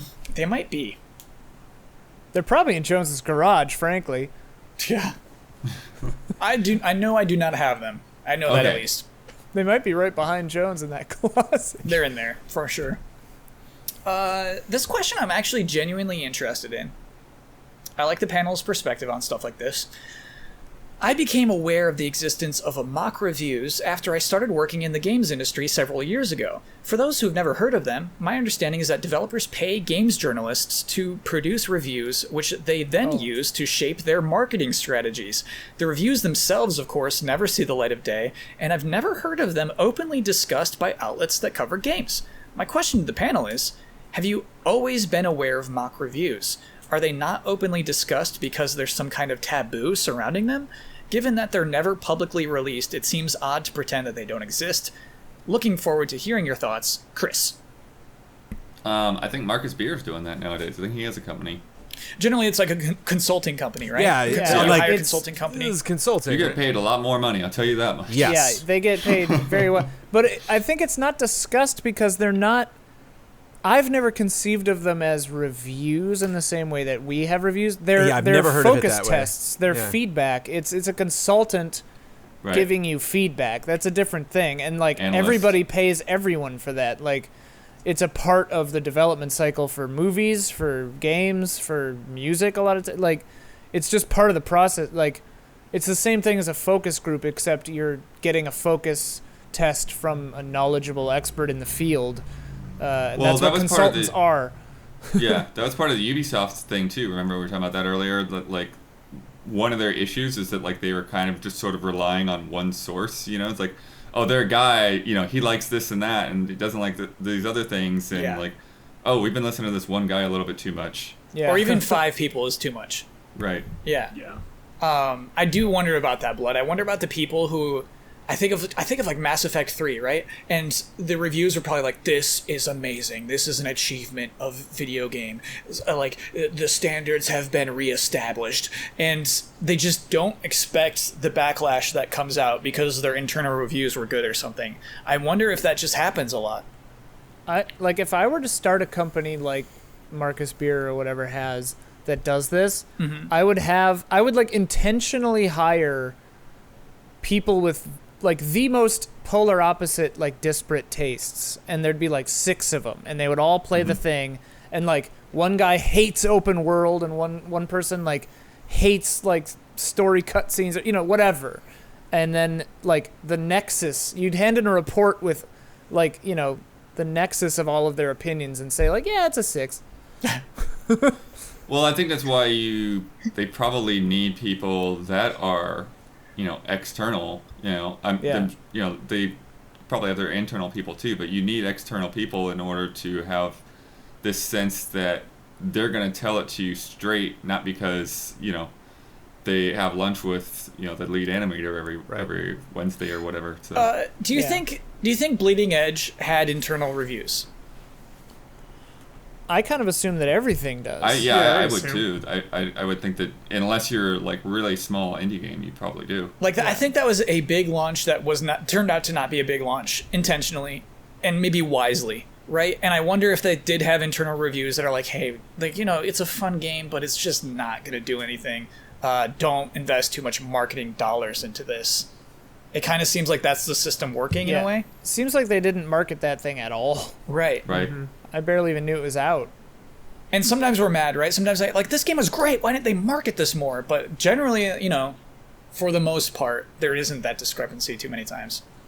And it can sound creepy when you hear about stuff like this, or you find that somebody's working for a company, or that somebody, you know, because it always cracks me up when I would talk to someone who, like, I know has been a journalist, or I know is in game dev, and then just hasn't made a game, or hasn't written something in a really long time, and I'll like talk to them at a party, and they're like, oh yeah, isn't that developer doing that? Yeah, I checked that out a couple years ago. And I'm like, you did what now? And they're like, yeah, I went to their place and played it, and just like, but they the developers count on that person knowing like, oh yeah, we can bring them in because we know like who are they going to talk to. Like they're just not, that's not what their lives are, that's not what their jobs are. They're not like constantly under pressure, like, oh, the lights are on, the camera's on, I got to remember not to talk about that thing. That can actually get really tricky with us, you know, Blood, where you message out something like, we got this code, everyone shut up about it, and like we can't say anything, nobody's saying because anything. those things are like week by week. Whereas if you're in the situation that Amanda gets in sometimes, where she'll be in a video game and then like 2 years will go by and she's like, oh, that's still coming out? Yeah, I freaking forgot what that was, but I'm in it, you know. And so these people, just because of leaks Norman Reedus in PT. Right. Just because of leaks and everything, like they have to sell themselves as being off the grid, you know, just being far apart from, you never hear me talk about anything. It's not just, oh, well, I'll talk about all these other things that I know about the industry, but I'll just keep quiet about your game. It's like, I'm not a part of the conversation, man. Right. I think where people get concerned is, you know, that is because, you know, being quote unquote mock reviews, that means like it becomes the career path, you know, that like a lot of people after they've worked at an outlet for a long time, like an IGN or a GameSpot or whatever, they eventually, you know, they get to this situation where they've hit the ceiling, and like the only way that they're going to be able to make more money, take care of their family or whatever is, you know, to become a consultant like this. So people Feel pro. Like as a reviewer, they're trying to butter themselves up with publishers. Whereas I don't think most people probably think of it that way. And then going back to kind of what Ian was saying, like, I don't think that it necessarily benefits you to be the guy saying good things about some of these games. Like, they want you to find the holes. They want you to figure out what are we doing wrong right now, so that we won't have that being said in the real reviews. Well, I mean, Marcus, you brought up Marcus Beer, and it's like he seems like a person with the perfect disposition for this kind of task, because it's like he's not going to sugarcoat this. He's going to say, this is terrible, and here's why. Money, please. I also don't look at these things as like a bug review. You're either coming at this from a Pachter perspective, where it's just like, I'm looking at the market and it doesn't look like it needs something like this right now. You know, it doesn't look like the audience is there, or if the audience does exist and they're excited about these products, they have this game already. They're not going to jump ship or buy something, or they don't know who you are, or, you know, there's just no name. There's nothing to like exciting to get it attached to, or just fundamentally, this just doesn't work. This just, like, I don't know, it reminds me of this other game, or something. You know, it's like these people I always consider to be kind of like drawing board, where they're like, okay, I can completely take a step back from this. Because that's the other thing too, is like, you know, a lot of times when we hear about maybe people getting on the ground floor in terms of bug testing and stuff, like the game's already like, a lot of work has been done. These people are being brought in like really at the concept phase. So it's like these people aren't as valuable for, like, you know, the God of War 2018, because it's just like this is just going to happen. You know, this is we need the creative minds behind this franchise, behind this vision of this character to really just run with this. Whereas it's when for marketing teams, right? Yeah. If we have like Bleeding Edge, some brand new IP, brand new thing, specifically going at a multiplayer audience, are they there? Does it do that? You know, just like if I bring you in your room and all of a sudden it's like, ta-da, here's this game. And you're like, oh, the only taste that I've ever really gotten of this is like Judges Week, when we'll like legitimately walk into a room and be like, what? Like, I didn't know, what a crazy thing you're working on. There's still Judges Week games I've played that have never been announced. You know, that's funny, Jones. There was that kind of thing. They were just like, yeah, and they sell it that way at the meeting. They're like, they don't play it up like, welcome to the future of multiplayer. They're just like, nah, here's a fun thing that we're doing. And, you know, sometimes those work, sometimes they don't. I would love to hear stories. We don't hear like marketing background stories too many times. I'd love to hear about the discrepancies. The reviewers who trashed a game that turned out to be huge, or they just loved a game that turned out to be trash. I want to hear those stories. Demon Souls, right? They didn't believe in Demon Souls? Oh, yeah. I mean, Everyone Shuhei thought Yoshida Demon Souls- even says he, like, hey, man, I messed up. After the fact, yeah. Yeah. I think from that whole retro when we did that was one of the big standout moments. I was like, I didn't know that. Yeah. Good on him. Oh, yeah, well, I didn't know Shuhei specifically, but for me, it was nostalgia, because we were there. We were at that TGS, you know? We were like, what is this crappy looking game? That's cool. And then we imported it, and Ryan Stevens said, I'm taking this home. I'm like, what? Okay. Yeah, my friend imported a Korean version of it because it was in English. He was I like think that's like a gaga Hong for Kong it. version, or Asian. Yeah. Asian was what it was called, yeah. Yeah. Hardcore, And he was man. just like, this is awesome. Next entry. I got the news that my uncle passed away suddenly over the weekend. Even though he wasn't showing the usual signs, his body tested positive for COVID-19. He was the only family member above my generation that was also into video games. In his honor, and to finally do something about the pandemic, I got into Folding at Home. It's a program that will basically turn your own computer into one of hundreds of thousands running incredibly complex simulations for protein folding to help find treatments or maybe even a cure for certain viruses, including COVID-19. I figure it might be nice to get the word out because many podcast listeners can feel useless against this virus, but probably have computers. Just look up foldingathome.org. It's very easy to set up, and you don't have to run it nonstop, just whenever you feel like it, or you can choose to have it run while your computer is idle. The client will take a few minutes to find a project, run for about an hour. You'll know when it's running because you probably hear your CPU fan speed up, and then stop until it finds another project, or you click stop. Shout out to the uncles in their late 60s that still have the original issue of Nintendo Power, and will take time to talk to you about their experience playing Breath of the Wild, even if they haven't played a game since Pokemon Red. Love and respect, Joe. Yeah, that one starts devastating, but gets to a really interesting point that I'm like, heck yeah, let's talk about. Thank you for sharing that, Joe. That's great. Yeah, I've got that on my computer. I've been doing that, actually. Nice. Right, I love that, Cool. right? Because we are powerless, and it's just like, hey, you can do this, I love that. Great You just perspective. go to the site and just set it and do it, and that's it? You can download a thing. And Yeah, it came out pretty early on the PS3. I There was love a Folding PS3 at Home app was for a on long there, time. Yeah. The screensaver doesn't work on my computer. Maybe it works on someone else's, but I don't think it really works. So it'll show a display that isn't really doing anything, but like if you look on the little web interface, it'll say like doing this much and whatever. Yeah. When I started it, it didn't have a drop down for coronavirus specifically, but you just say do whatever you want, basically. Maybe they added one. I haven't looked at it in a couple of days, but It's cool. Basically, like donating your processing power. I think that's genius. Yeah. I think it's awesome. Let's play a game. This sorry game to is hear about wild. your uncle, by the way. Yeah. Oh, no absolutely. respect. Yeah, that's that's the really worst. sad. Okay, so we had Easy Allies hit 250 reviews.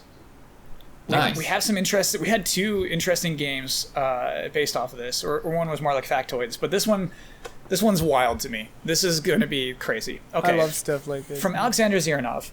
Hello, Allies.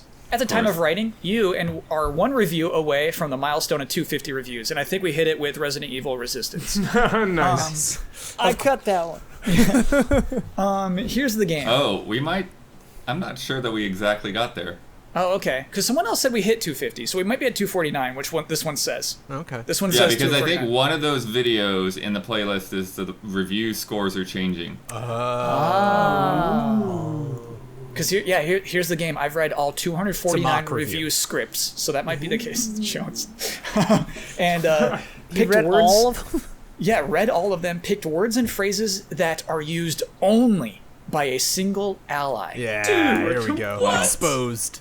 So I'm going to read this phrase, and you have to pick who is the only person to Yeah. ever Who use uses this phrase bolsters the in most? reviews. Yeah. Holy shit. Okay. Johnson and I have a little bit of advantage, but okay. A little Everybody bit. says Yeah. bolsters. Here's I the think. thing: you're going to have no idea because they're actually inconspicuous. First one, Sure. Let's see. it's possible.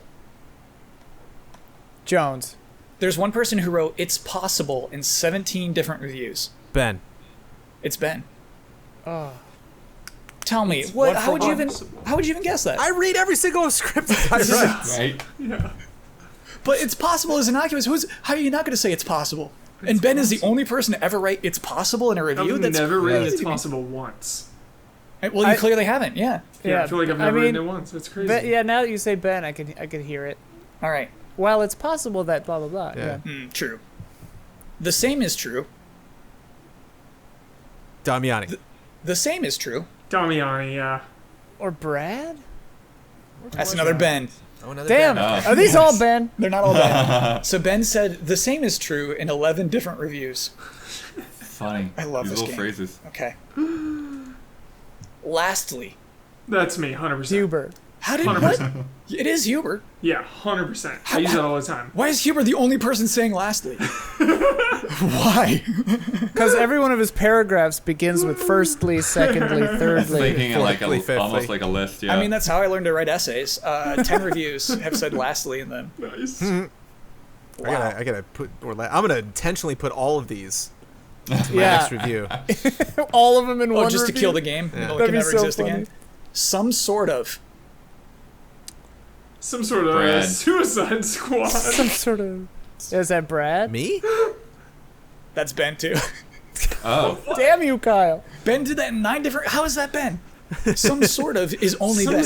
What was it? It was some sort of, and what was the first one that was weird? The other Ben one... it's possible. Yeah, it's possible and some sort of. Like, what is It's possible that some sort of I can't It's so picture a funny. some sort advancement's of. been That's- made Yeah. in this I game. love this. It's possible. It's Yeah. difficult. I'm John. just Damiani. Wait, me. Ben. That's another Damn, Ben one. what's this Ben game? What? What is it? Mix them up, Kyle. What's this Ben? This weird. That's what makes it random. That's what's good about this. Yeah. So Ben said it's difficult in 9 different reviews. No one else said the words Okay. it's difficult. Well, but he's using it in the, like, it's difficult Yeah, to yeah. say if... Yeah. Oh, yeah. Yeah. Difficult to Definitely. underestimate or over. It's not a Ben complete is sentence. It's never... Yeah, yeah. Yeah, he's never thought a game was difficult. difficult. All right. Next one I actually love. Each upgrade. That's happened enough to chart? It's happened 9 different times for this one person. Damiani. It's me or Brad. It's Brad. It's Huber. It's Huber. Oh, Oh, Huber. Huber is into the upgrades. Huber love loves the upgrades. Each yeah. upgrade. Yeah. I love feel it. Yeah. Can you think of some reviews where you said each upgrade? Resident Evil Resistance. Maybe even Resident Evil 3. No Resident Evils. No Resident Evils? Evil Within 2, though. Nice. That counts, right? Ratchet and Clank, obviously. Nice. God of War. Oh, He essential listed each one? upgrades. Vampire, Control, Dead Cells, Doom, the original. Or not the original, Okay. but the one from 2 years ago. Yeah. Rage 2, yeah. Each upgrade. Yeah, I had forgotten that Huber had done that Doom review. Yeah. Yeah. All right, this might be a personality quirk. Was that Quite 4 a years few. ago? Was that 2016? Yeah, it was a while ago. 16, yeah. What, Quite a say few. it again? Quite a few. That's me. It's probably Ben again. Me? It's Ben. It's Ben again. Damn it! Again? I just need to say Ben every time. Well, he uses these little phrases we're learning. Quite a few. Who would have picked up on that phrase? Okay. Some sort of. It's possible. Some sort of, next time I'm on Frame Wait. Trap, we should At all the just end of talk this, about... Bossman, at the end of this, can you read them all and we could see if we can make a sentence out of them? all the Ben ones. Benisms. Okay. all yeah. the Benisms? Yields. Yields, I love that word. Damian. That's It's Huber. 100%. Oh, it's Huber. I love that word. It is a Yields. good word, dude. Good. Nobody else Favorite uses yields. words. It's Doing like A iconic yields for Huber. B. Yeah. All of y'all love bolsters and bolstered. That Yeah. comes up in our stuff. It's a too many lot. different reviews, right? Yeah. Like nobody has Right. claim over bolstered. A nice addition. Brad. Yes. Me? Nailed it. Is it- Bullseye. Brad? It's It's Brad. Yes. Wow. He said a nice addition in 8 different reviews. Why do all these seem like Damiani to me? I Yeah. know. But it's none of them. A decent number. I think that might be me. That's Jones. It's Brad. It's Brad. Damn it! This is hard. This is extremely hard. Yeah. Manages to feel. Ben. Ben. Damiani. Michael Huber. Oh. Oh. Manages to feel. Manages to feel, dude. You said it in Assassin's Creed Odyssey and Origins. They both Nice. manages to feel some way. Okay, all right. Authentic, probably, or something like Nice. true to the time, or something. In just about every... Ben. What? I That's love this Ben. game. Ben. In, Ben. in just about every... Ben. In just about every. I mean, it's probably Ben. It's Damiani. Ah, damn it! The one time I didn't guess Damiani. Just about every. Just about every. The Michael Damiani story.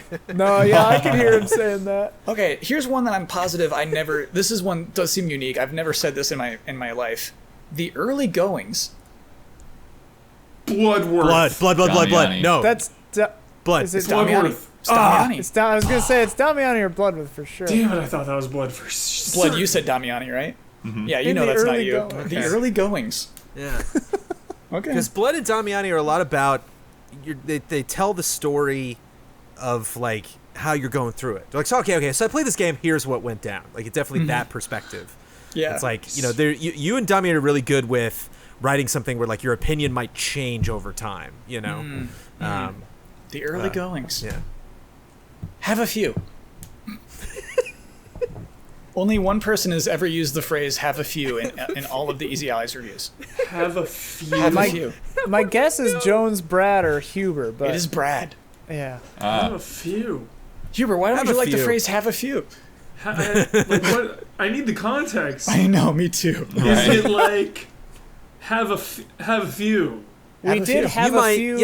we did. You might have a or- few issues pop up when you're trying to log Yeah. on or something. Or, Sure. Okay, I like There that. it is. There it is. Yep. You may have a few. Yeah. Yeah, because I think sometimes, he definitely tries to separate and like talk about like with bugs and frame rate and stuff. You might have a He'll few talk bugs. about it as like, personally, this is what happened. Not necessarily that it's going to happen every time, but yeah. Nice. Can be used for. Can Ben. be I've used said for. that. It's Huber. Me? Huber. Oh, Huber. How did you know you said that? That's just something I've written. I know I've written that. proud of you, Huber. Yeah, I know. I I've written that down. remember. Okay. So it's going to get harder because now we're down to these phrases have only existed in 4 reviews, but it's Oh still my just God. one person. Okay. Okay. The game does a good job. Me. Ben. It's Brad. Ben? It's Brad. Brad. Brad. It's Brad. The game does a good job. is a brand new. No way. Is a brand Someone new. cornered the market. There's only one said person. this? He's cornered the market on it. Is a brand new. Yeah, Huber? it's Brad. Oh, okay. Oh, it's Brad. Brad's got a lot of these now. Yeah. Is a brand new game from blah blah blah, or is a brand new, you Yeah. know, vision for the franchise or something? Yeah. Oh yeah, The Co-op. Huber. What? The Co-op has only been said by one reviewer.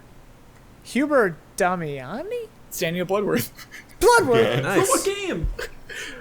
How is that not said by Huber? Forza Horizon 4, Luigi's Mansion 3, and Splatoon 2. The How Co-op. did I not say that No in the idea. NAC 2 review? Or No the idea. Way Out review. You may have Yeah. said Co-op? Yeah. The It has to say co-op. The Co-op. Damn it. Ah, Okay. the Alright, co-op. This one I feel like should be easy. That being said, Damiani. Damiani. Damiani. Oh, yeah. Damiani. A range of different. This game's long, but I love This it is to death. amazing. No, this is great. I said it's me. That is you, Bloodworth. Hey, nice. Nice. A range of different. A range of different. Kunai, you did that as recently. He likes his options. Yeah, That blood range in of this different game, so you can abilities. tell. Is virtually. Ben. Is No. Huber virtually- Damiani? Brandon Jones. Jones hasn't really had any, huh? Jones hasn't I haven't a had single any one, in here. which is good, probably. Is that one me then Is again? it Brad then? It's Damiani. I said Oh. Damiani. Yeah, you did. You said this or Damiani, but yeah, it's Damiani. It feels good to. Me. There it is. That is Jones. Yeah. Jones is all because the about horses. feelings. It feels good to ride the horses, right? Yeah. Remember this? Yeah. And Red Dead Redemption 2 is on here. That's funny. So, Jones, you've done that 3 different times. It feels good to. What were the other two? I'm hungry to do it again. Days Gone, Far Cry 5. Yeah. It feels Is it good always about riding something? Yeah. to. For sure, dude. Motorcycle, horse, and what do you ride? Trucks? I don't know. In slow motion. In slow Huber. motion? In slow motion. Me? Yes, Jones. So he did that for Days Gone, Red Dead Redemption 2, and Steep. Okay. Like you can don't know how allowing you to else you shoot would- in slow motion? Yeah. Yeah. Oh, I guess you do the slowing down time for Red Dead 2. Yeah, and the stunts and steep. Okay. I wonder how else you would say that. I gotta look up how other Bullet people time. describe. That's how Huber would say it. Yeah. You can customize. Yeah, bullet time. Wait, you can customize? It's only been said by one person in 3 or 4 reviews? In 3 reviews. I think yeah. that's This is me. That's no. Huber. I think that's me again. It is Jones again. Yeah. Jones. We've reached the Jones zone. These strips. Each one of Hey, these this is good though, Jones. But It it's means you like use a Huber bunch said. of things a little bit. When that bell rings, you're like, oh wait, that's really well I've written put. that. That makes sense to me. You remember your little fingers Yeah. typing that.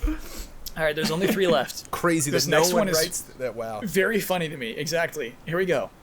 Canisters. Wait. Blood or Damiani? Or it's about exploding used canisters, and that's like Huber. No, I say like Canisters. barrels. Oh yeah, you'd say barrels. Brad? Yeah. It's Jones. He's the only person talking about canisters. Canisters? This has got to be so Which specific. games? No, this has Which got to be games? game specific. Crackdown 3, Days Gone, Horizon Zero Dawn. Canisters. What canisters? What canisters are in Horizon? What canisters are in Days Yeah, I don't know Gone? about that one. I'm curious. I don't know. Canisters. But if you're I just our poor buddy Alexander Zarinov. I just imagine him just literally canisters. Wait a minute. No. Wait a minute. There Yeah, I has wonder to if be- some of these are like spawned out of like Some having a hard software. time translating something. I have to believe it was some software, right? That you can cross-reference. It's not. To find It's not a unique beautiful. phrases. It's not a beautiful mind. He's got them all taped I up on his don't know. walls. And canisters, I imagine canisters, you canisters. paste them all into one document and use like find or something. I don't know. And how I you bet there do were this. some really funny ones that were just ruined by one person also using that phrase. Yeah. Oh yeah. Yeah. Yeah. Canisters is a 10 out of 10. You gotta put Only- canisters. Canisters. I'm bringing it back. Canisters. The only human being in this company who has written canisters. I just want a shirt. Multiple times. Canisters. Not just once. Okay. It's not offensive. It's not like non-descriptive. It's just weird. It's just a weird just a word. weird word. So It's a specific. weird word. Really Somewhere I specific picked up. choice. Because sometimes somebody says something. Somebody will tell me I say something irregardless. You know, Yeah. Ian, you finally slapped that one out of me. Yeah. And that was my mom. Like I'll be around my mom now, and she's like, "Well, irregardless," and I'm like, "I'm not gonna." At her age, I'm just Mom, own it. Just make it. Just do your best. Get out there in the world and see how many people you can get to say irregardless. But me, I'm gonna, hunt for the right thing to say. Jones, did you want your canister of applesauce? But the canister, where did it come? Where did it come from? Who put? What It's a college normal course word. was I There's in? nothing- Like canister, like. Or what game called it canister? It was like Yeah, this they canister called in the it a menu, canister, and then yeah. I wrote it Honestly, into one it's review. more weird to me. then- It's more weird to me that these things have not been used by the By other other people. for people, sure, yeah. yeah. I typed in video game canisters, Okay. and the thing that popped up were 3 videos of Lego Batman. Lego No Batman idea must have why. canisters. Yeah. At the center of Ben. Damiani. Ben. At the center of. Yeah, I'm gonna say Ben. Daniel Bloodworth. Ooh. I was thinking it might be me. Yeah. Why didn't you say so? Don't know. We all get the points if you don't guess it, Blood. Yeah. What's the score? Last one. Giving you freedom to. Ben. Me. Sounds like Ben or Damiani. Damiani to me. Damiani. Daniel Bloodworth. Oh. Nice. What was that for? Interesting. No, the freedom. Giving you the freedom too. All right, so it's Forza Horizon 3, giving you the freedom to. Forza Motorsport 7, and Observation, which you don't have a lot of freedom in. Giving you the freedom to enjoy the scenery, Yeah. Ooh, nice. Yeah. enjoy the environments, enjoy the mood. Wow. That's how Bloodworth spins them. so Loved much that work. game. That's navel gazing, hardcore, but I just loved it to death. Well, not for us. We're uninvolved. You and I. Yeah. Yep. Bossman. That was fun. Actually, this next one's navel gazing too, but I need to know the answer. Love it. Hi, allies. One of my favorite EZA-isms has always been your ability to coin weird phrases and in-jokes, which the community thereafter never seems to forget. When I first started following your content back in 2016, I found that a great way to get caught up on this absurd lingo was through the launch marathon Monopoly stream. 7.8 Street, The Goddess, Crunch Court, Uneasy Alliance Avenue, Taco Pizza Parkway, Must Be Nice Midway, Backdoor Shady Road, etc. While some of the phrases have obviously persisted more so than others, I still feel that it was a great introduction to the Allies as a whole. Over time, I have then learned the meaning of many of these phrases, as well as their context and origin.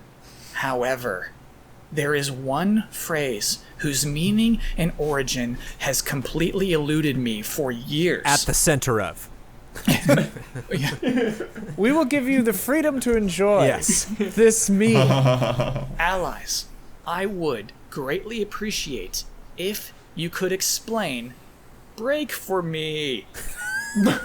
I've been trying to Huber has to do figure it this out one. for a while. It seems to be a direct reference to something. The intonation also sort of matches Yeah. the way Huber sometimes yells Franklin James, Franklin James. which seems to be another reference I don't understand. However, the phrase is so generic that I can't find a good result online. Other conversations have implied that Franklin James is a strange portmanteau of for England James, but makes no sense. No matter how much I speculate, I can't find the answer. Allies, please, what is the meaning of break for me? Eleanor, Edvin. Was it Was, Break for Me originally? Or was it something else? It dates back to game trailers. Yes. I'm not even sure I know the origin of this. well, it's the. I feel like it's a cross between something with the Christian Bale. yeah, it's the, Good it's for the Bale. you. It's the Good Bale for Red. you. Da-da-da-da-da. Yeah, that's the Yes. tone. Yeah. Same intonation, but where did break for me come from? What I were you feel playing? like it was Ruari, like RHD or something. it was a stream at GT, I think. Totally a stream. Yeah. I thought it was something Huber's trying to get the game to buckle. Right? You were trying to like make a game break and you said break for me. Break for me. And then I feel like someone in chat though Said break for me first. Said break for me first, and then we just adopted the Christian Bale. Because we were doing the Bale. Correction. This is gonna be. It was a group pointed out stream. We were in detail. doing Bale like the whole group stream. Yeah. And so when it Yeah, came up yeah. with a 3 syllable It was a whatever, Defy- and it fit. It was a Defy era second building Wow. stream Definitely. for sure. Second building. Second building. It was when we were in the SAG building. In the closet. Yeah, we Yeah. were in the Interesting. closet.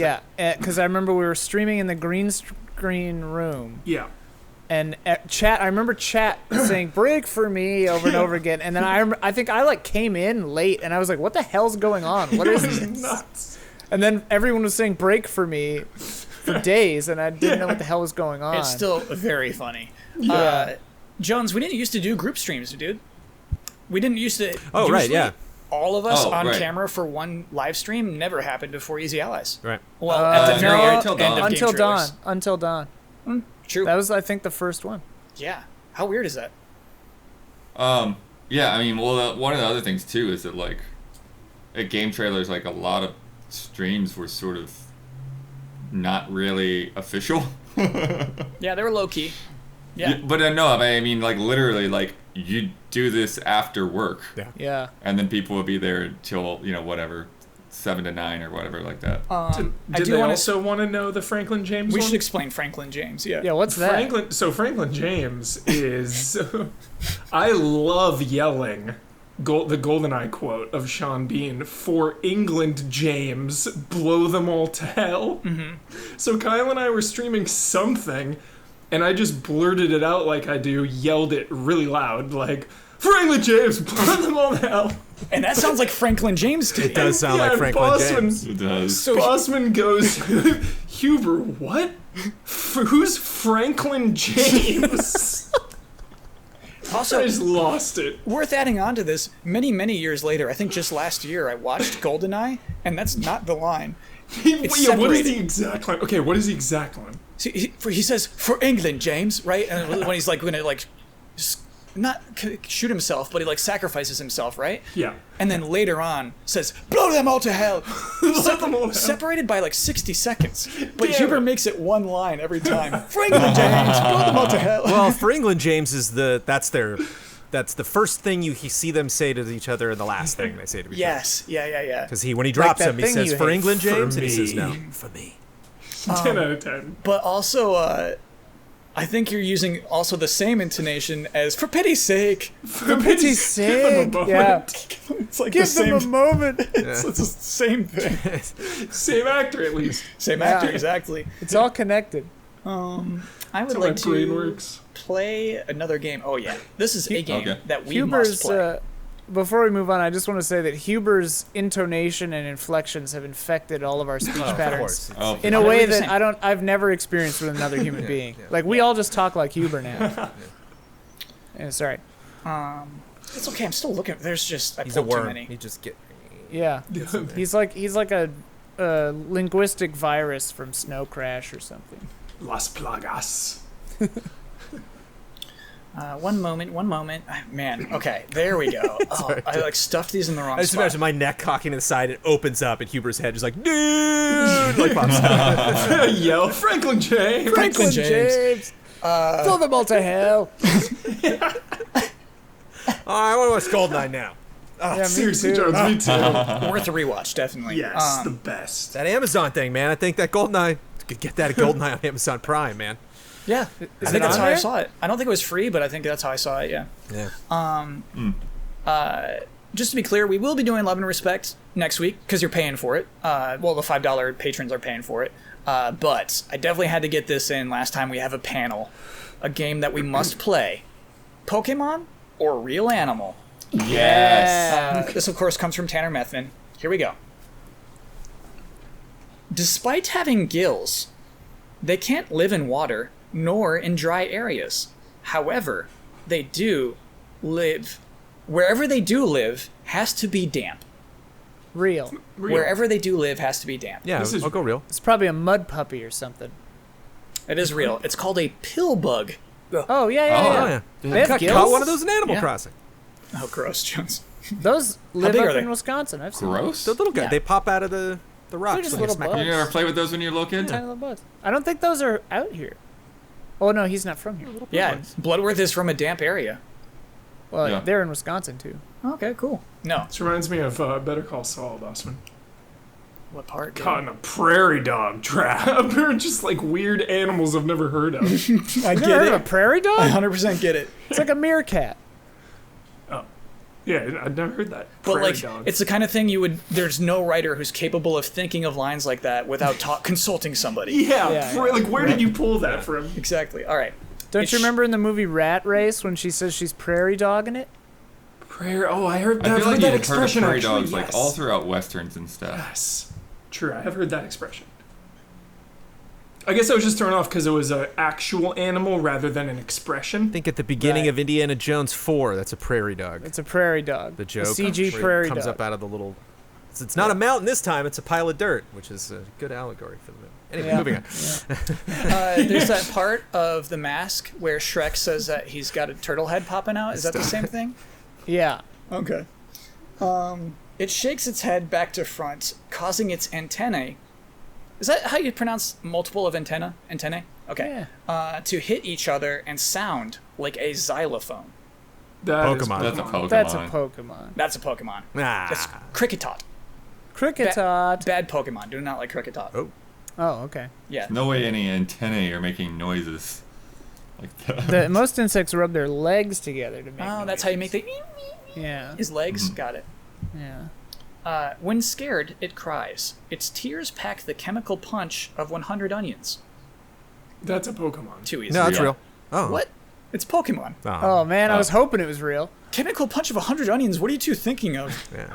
Like a little snail that's What is defense this? mechanism is like it gets There's a lot sad. of insects with chemical things Yeah. I going on. can, I can't imagine reading that in like a National Geographic. Yeah. The Chemical chemical punch of punch. 100 onions. Sobble, the new Pokemon who only cries. Oh, got it. As it digs, it swallows sand and stores it in its neck pouch. The pouch can hold more than 17 pounds of sand. Real. Pokemon. Pokemon. Judging by 17 Kyle's face, that's pounds? a 17 pounds. that's a 17 real. That sounds like a Pokemon. It's a Pokemon. Silicobra. Yeah. Yeah, that's a new Yeah, one. 17 pounds is too much. That's yeah, it's too much. It is believed to be the first creature domesticated by man. I mean, That's a real. dog. Real life. Very real, yeah. This is probably a trick though. Since So here's the thing: it is Sure. real, but it's not dog. Pig? Good guess. Sheep. ox, mule. Sheep's Bird? a great guess. A bird. Well, it's got to be way back. Horse. Prairie dog. Don't tell us. Goat. Goat. Goat. Yeah. Black Phillip. Circling right around it and missed it. Yeah, Yeah. we said everything goat like. I don't. Goat. I would never have landed on goat. I never would have landed on goat. It'll make so much sense. Yeah. Yeah, it does Fine. make sense. You'll find an eye at the tip of each of its legs. Ugh. I hope that's a Pokemon. Pokemon. Oh, that's real. What is it? Is it like a starfish or a sea urchin or something? It's a starfish. Starfish, dude. Blood. Dr. Yeah. Bloodworth. Blood. Why do they have? Friend of the seas, Daniel I can tell Bloodworth. you what, Aquaman over here. I don't want to look at a starfish ever again. Hey, wait. Are starfish? Can they like? You can cut them and they just become two Yeah. starfish. What's that called? It's not osmosis. Well, sort of is. A regeneration? Yeah, That might yeah. be not entirely it. Ouroboros. It's called Ouroboros. That's like the whole. It's like Ang Lee's Hulk. That's like what that was all about. Oh. Yeah. That's what he based it on. Dude, Ang Lee's Hulk shout out. Lures weird prey. movie. That's a bad movie. Weird. Lures prey with the sweet aroma of honey. Swallowed whole, the prey is melted in a day, bones and all. It's a Whoa. Venus flytrap, probably. Yeah, gonna that say sounds real. Pokemon. That sounds like Or a some kind of pitcher pitcher plant or something. Yeah. Please be real. Here's what I love about that, is that's the real thing this is based off of. That's a Pokemon, Victreebel. But Got that's it. Yep. it's a pitcher plant. Victory Bell, savage. Yeah, sweet smell of honey, swallows the prey whole. Within a day, their bones are melted. Maybe it's too Bones powerful are there. A little Yeah. too Within powerful a day, for yeah. real Yeah. life, yeah. But yeah, that's a Pokemon. Okay. Its body sweats a pink fluid which acts as a moisturizer and antibiotic. The exact chemical properties of this blood sweat is still unknown. Real. Blood sweat. That's real. What is it? It's like a toad or something. I don't remember. It's what it is. Lashif from Casino Royale. Hippopotamus? Yes. Oh, Hippopotamus, dude. You do with the blood sweat. Yes. Friend of That all was the in beasts. wild streams. Yes. Yeah. I learned about blood sweat because I was Yep. making a hippo. I remember Yeah. this. Oh my god. So Blood gross. sweat. The exact chemical properties of the blood sweat still in. How is that possible? Go test the damn blood sweat, you scientists. It's like They did. They ran it and well, hippos I mean, are all the dangerous. machines. Yeah, hippos kill hundreds Can't of get people near every those year. things. Yeah. When it eats, its eyes move to its mouth to help push the food down its throat. Real. I could. Ooh. That's like some kind of amphibian or a fish or something, maybe. Pokemon. Pokemon. Ian, you're so close. What is this? Gina Davis in Beetlejuice. Yeah. It's a frog. Beetlejuice. Frogs do that. It's a frog. Yeah. Frogs do Because that. no, yeah, I remember seeing frogs Huh. eat, and their little eyes go blop when they swallow, and I never That's cool. thought about it. I just, yeah, that's cool. What Frogs a weird are way to great. evolve, right? Yeah, dude. Who thinks of that? Just like, oh, my eyes would help with this. It's just like, Dude, have you caught this weird, like, barrelhead fish or Yeah. whatever in Animal Crossing? Yeah. I looked that thing up. That is creepy. There's some nasty Did you see what looking- Blathers had to say about it? Why they have a Oh my see-through God. forehead? According are to you Blathers. reading Yeah. everything Blathers has to tell you? No, I read just this caught one that because the fish was so Okay. weird.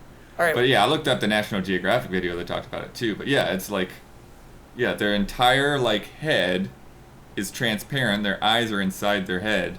So they can look up through their own head Yeah, for and see. predators. Yep. Yeah. Cool. I know. Yeah. So the Blathers also thought it was cool. I get it. I Have get you why you ever listen to seen- Blathers. Have you ever seen cave fish in real life, boss? Yeah, yeah. Where they're like, they have In real no life? pigment because light never touches them, so they just never bothered. And they don't have eyes anymore. Yeah, and they don't have eyes. They don't have eyes, and they're just These eyes. see-through because they don't need melatonin or whatever to protect them from the sun or whatever. Yeah. It's cool. They're just completely transparent. Cavefish. I mean, Translucent, until I guess, the translucent. insides, yeah, you can see right into their insides. Wow. They're neat. They're Uh, like foggy white, sort of gray. It mixes dirt with the saliva in its mouth to form a special kind of mud. Pokemon. Pokemon. It sounds like a wasp. It could be Pokemon. both, Okay. yeah. Mudsdale. Mudsdale. Mudsdale. I've been there. Yeah. It's a nice place. It remains asleep from birth to death as a So result of the sedative properties of the leaves that form its diet. Real. Something that's just asleep its entire life. I'm saying Pokemon, but Nah, real. How, Yeah, this one's tricky. how's it eating if it's asleep the whole time? Yeah, how you Right. fighting if it's asleep? How you put something asleep in Pokemon if it's already asleep? It's got to be. What's the battle strategy there? I got him. Didn't think of that one, did you, Bossman? It's a Pokemon. Kamala. Kamala's the koala who is always asleep. I was gonna say it sounds. For some reason, I was thinking of a koala. So, Just John, 'cause there's of- some there's some moves you can do while you're sleeping. Yeah. He's just always the Pokemon. It Yeah. just comes out. Okay. From birth to death. I have So- more to learn. I guess when the new one is born, as it hatches out of the egg, your responsibility as a trainer is to stuff the leaves into its mouth so that it falls asleep. and then palpate its throat to go down.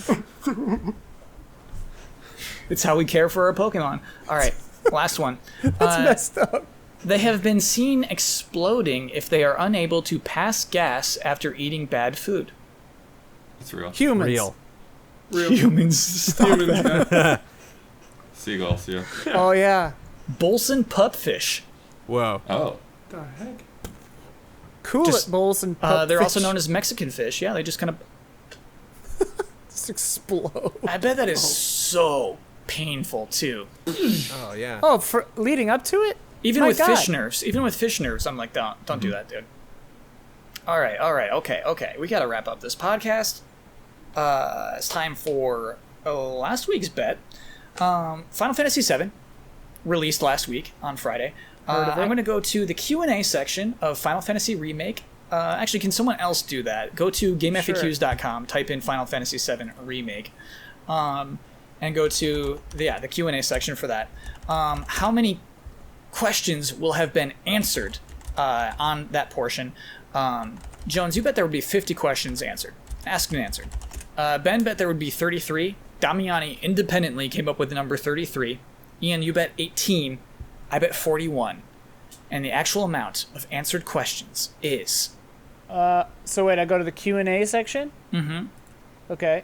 And then like scroll to the bottom, and it should say all blank questions. Ian's nearly disappeared. It's like Back to the Future over here. 50. 50, which would go straight to Jones. Nailed it. It says all 50 questions? Yeah, it says They've all got answers. see all 50 answered questions. I don't know if that's counting Okay. the Yeah, that's what we 10 did that last are- week. Yeah. No, the it does 10 count that it. are here. I made sure it counts those. Yep. All Okay. 50 is 50. Yep. You're missing one of the smuggest Joneses. This was my last Right chance on the to win a nose, bet. a hole in one. It feels good. This is my Jones. For a This was big my number last. too. I bet this the was biggest. my last chance. I bet the biggest. I almost had it, Jones. Your bets, your podcast.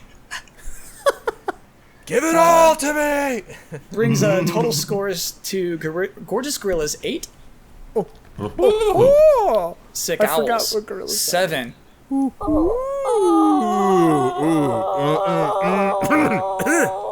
We kicked your ass. What? By It was 1 one. point. By one, yeah. So it's not over yet. Oh. Jones is going to do bets afterward, he said. I mean, I have a proposition. I think you should join Jones's team. Who, me? Yeah. Yeah, because I'm always on. Yeah. Yeah. That makes sense. Oh, man. We're going to do talk great, about it. Jones. You're only 1 point back. I think you can win the season. So wait, if are you we just swap me Sick for Ian. Owls? Yeah. Oh, cool. I mean, you can rename it if you want No, to. I want to make a sick owl noise. Great. All right. So please look forward to that. From a audience. sound effect perspective, Yeah, it's the it's a best. good sell. I don't know about the betting potential, but Although, wait a minute. I should take like a sixth of a point with me. Because I'm leaving I'll leave that I'm to leaving a Jones. winning team. Yeah, I get that. You know? Should we just flatten it out? No, One no. divided by 6. Okay. We Alright, should alright. flatten it out. 0.17? Flatten it out next week. yeah. Yeah. But this week, we are still winning. This week, Uh, Brandon wins. Yeah, I know, right. Jones. I know. You nailed it. You bullseyed it. I know. We know, Uh, Jones. So Jones and I are doing the torch passing podcast next Right. week. We're not just going to bet against each other one-on-one. This, of course, means that this week we must do War Wars.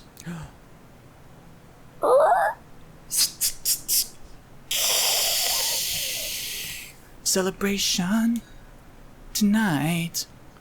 Celebrate. Don't wait too late. No. We can't stop. You can't stop. You know we're gonna do it alright tonight. Hey, this feeling.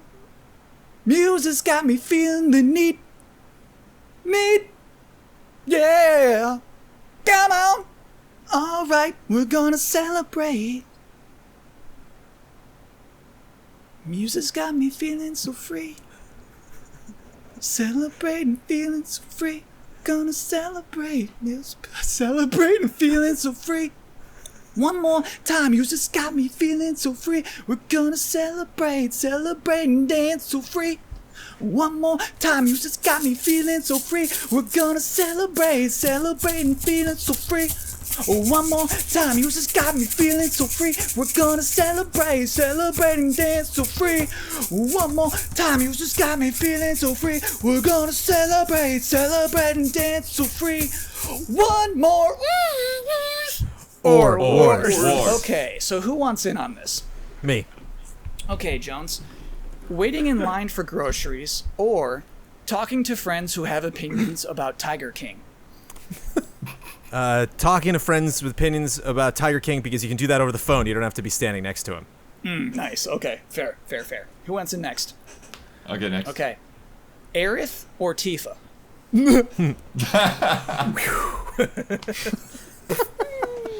I'll go with Aerith, sure. Why? I'm afraid to say. Say it. Or is it a Because it spoiler? might be too much a spoiler. Yeah. Oh, you're gonna lose Or Wars if you talk like that. Yeah. You're afraid to say why you picked somebody? Okay. All right. Sabotage. Who wants it next? Me. All right, Ian. Washing your hands for 20 full seconds or voting for Joe Biden. Why do I always Why get the do you always political get ones? those? God damn Why it. is these- God. Voting for Joe Biden because we fucking have to, man. This country is fucked. Michael Huber. Yo. Super glue or duct tape? Dude, Come on. duct Poor tape. Ian. Why? Duct tape has tons of uses, and I like the way it sounds when you rip it from the circle. That like noise. Good that, sound. That is It's iconic, that's a- too. It's It's an iconic. iconic noise. Okay. Yeah. Yeah. Huber has won Or Wars, obviously. It was very clear. Yeah. Blood, that was one of the worst Or Wars performances I've ever seen. I'm going to be losing this Or Wars for months after. Oh yeah, that was also Ian. I feel like you could have had more justification there. You could have talked about washing your hands for 20 seconds. I mean, both of these are necessities, frankly. I shouldn't have had to choose. That's how Or Wars goes. You have to choose. Okay, so this is really hard. I gotta get this right before we finish Or Wars. So celebrate, I'm feeling so free. Oh, I thought that was Ian. I thought you just had one of those on your desk. I have two in the other room. Celebrate, and dance so free. Okay, all right, we got this. Yeah, okay. Celebration. You know we're gonna do it all right tonight. Hey, this feeling. Music's got me feeling this need. Yeah, come on.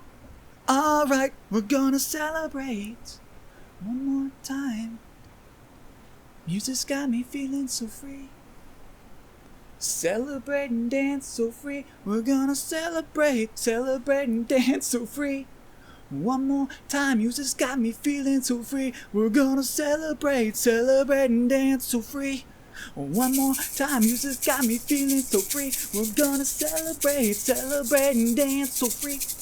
One more time, music's got me feeling so free. We're gonna celebrate and dance so free.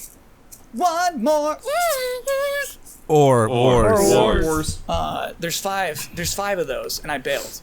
That's a lack of commitment. I stopped after 2. I'm like, you know what? I can't shake the thing. This is actually, you see a guy do this in a band, and you're like, that guy sucks. And it's actually very hard to shake an egg. For the year 2 concert where Yeah? we had a band, again, I had one of those, and I was supposed to do it during one of the songs, and I'd practiced it, and it sounded really cool, and then I forgot it backstage on the night. Damn. Oh, no. Damn. It was Can you supposed to grab be in yours? my pocket, and it wasn't Is yours there. nearby?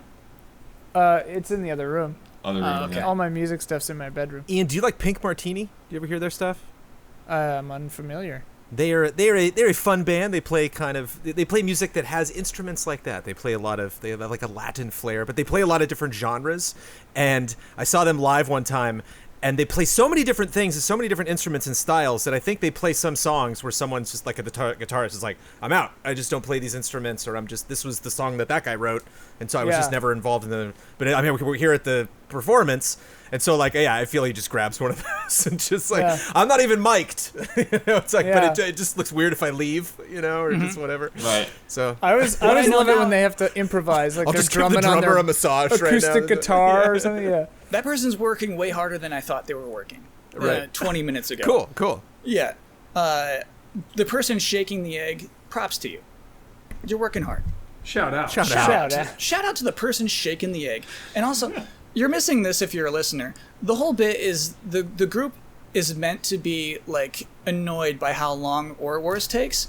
but I felt like you were trying to support me through it, Yeah. and like bobbing your head, and that made it way worse for me. I was just genuinely into it. Yeah. It was like it made it way worse for me. Okay, all right. Well, and it's funny because We did it, guys. That, We did it.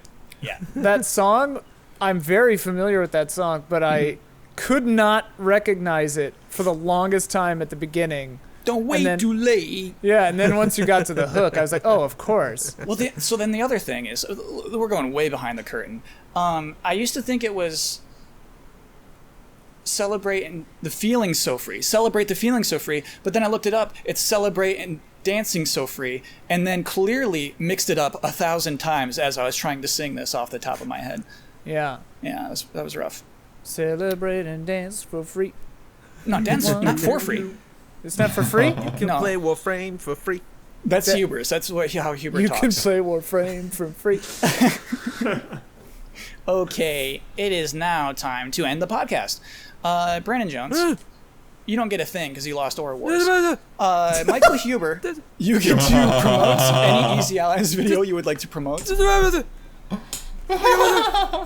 You got some shout-outs? Okay. At least all right. let me shout out, Kyle. Okay, I'll listen to your shout-outs. I'll humor your shout-outs. Thank you. I appreciate it. And after this, we got Ian and then me. I go after Ian. And then Blood, you go after me. And then right. Huber, you go after Blood. And then Kyle, you go last after Huber. So I'm Okay. first. For the round. You're Yeah. first. Blood, you're Okay. after me. Huber, you're after Blood. You don't go Got until it. Blood goes. And Got Kyle, it. you're last. Okay? Got it, Okay? Yep.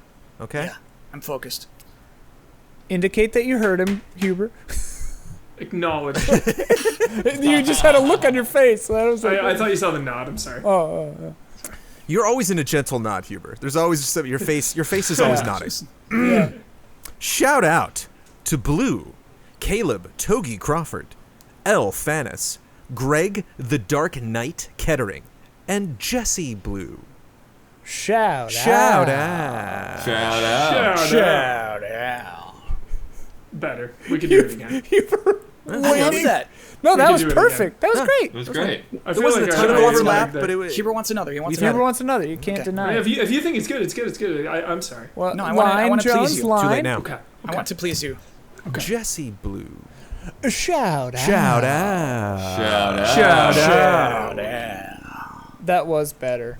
That felt Yeah, great. that was really good. Best we've done so far. Okay, so Huber, you won the right and responsibility to share your Twitter handle with the world.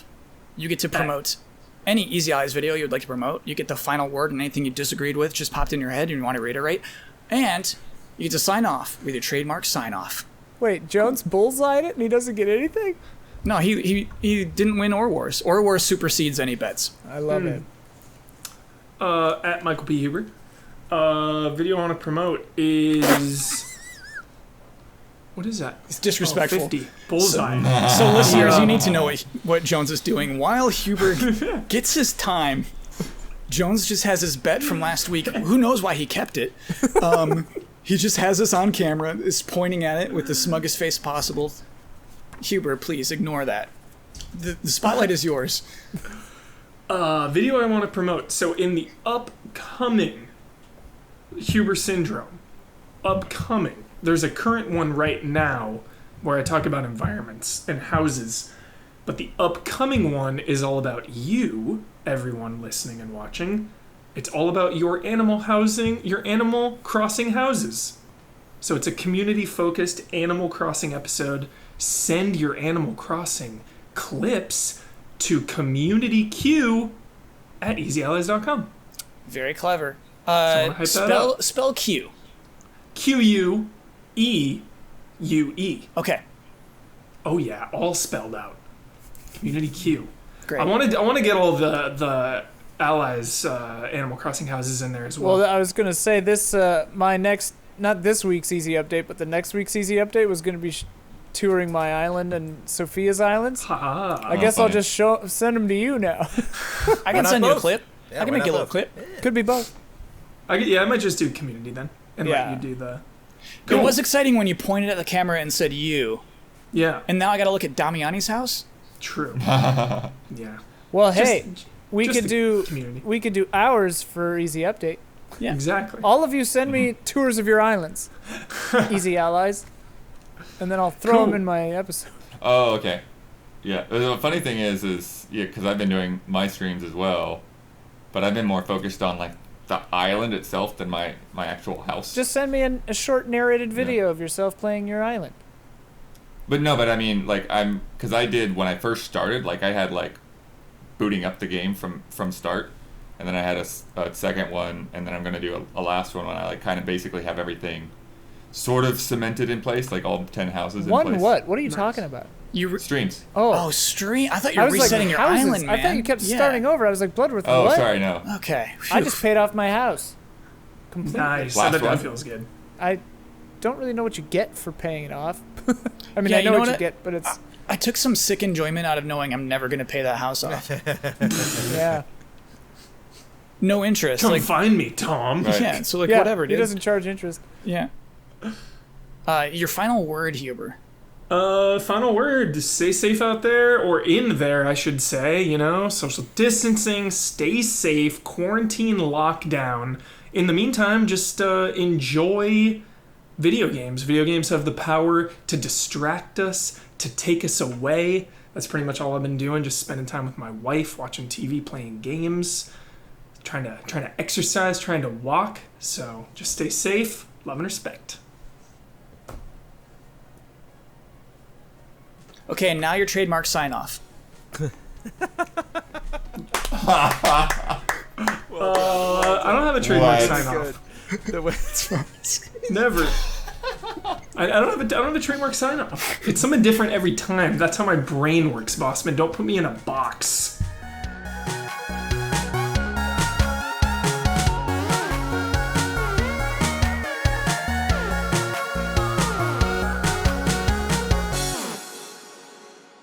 Canisters.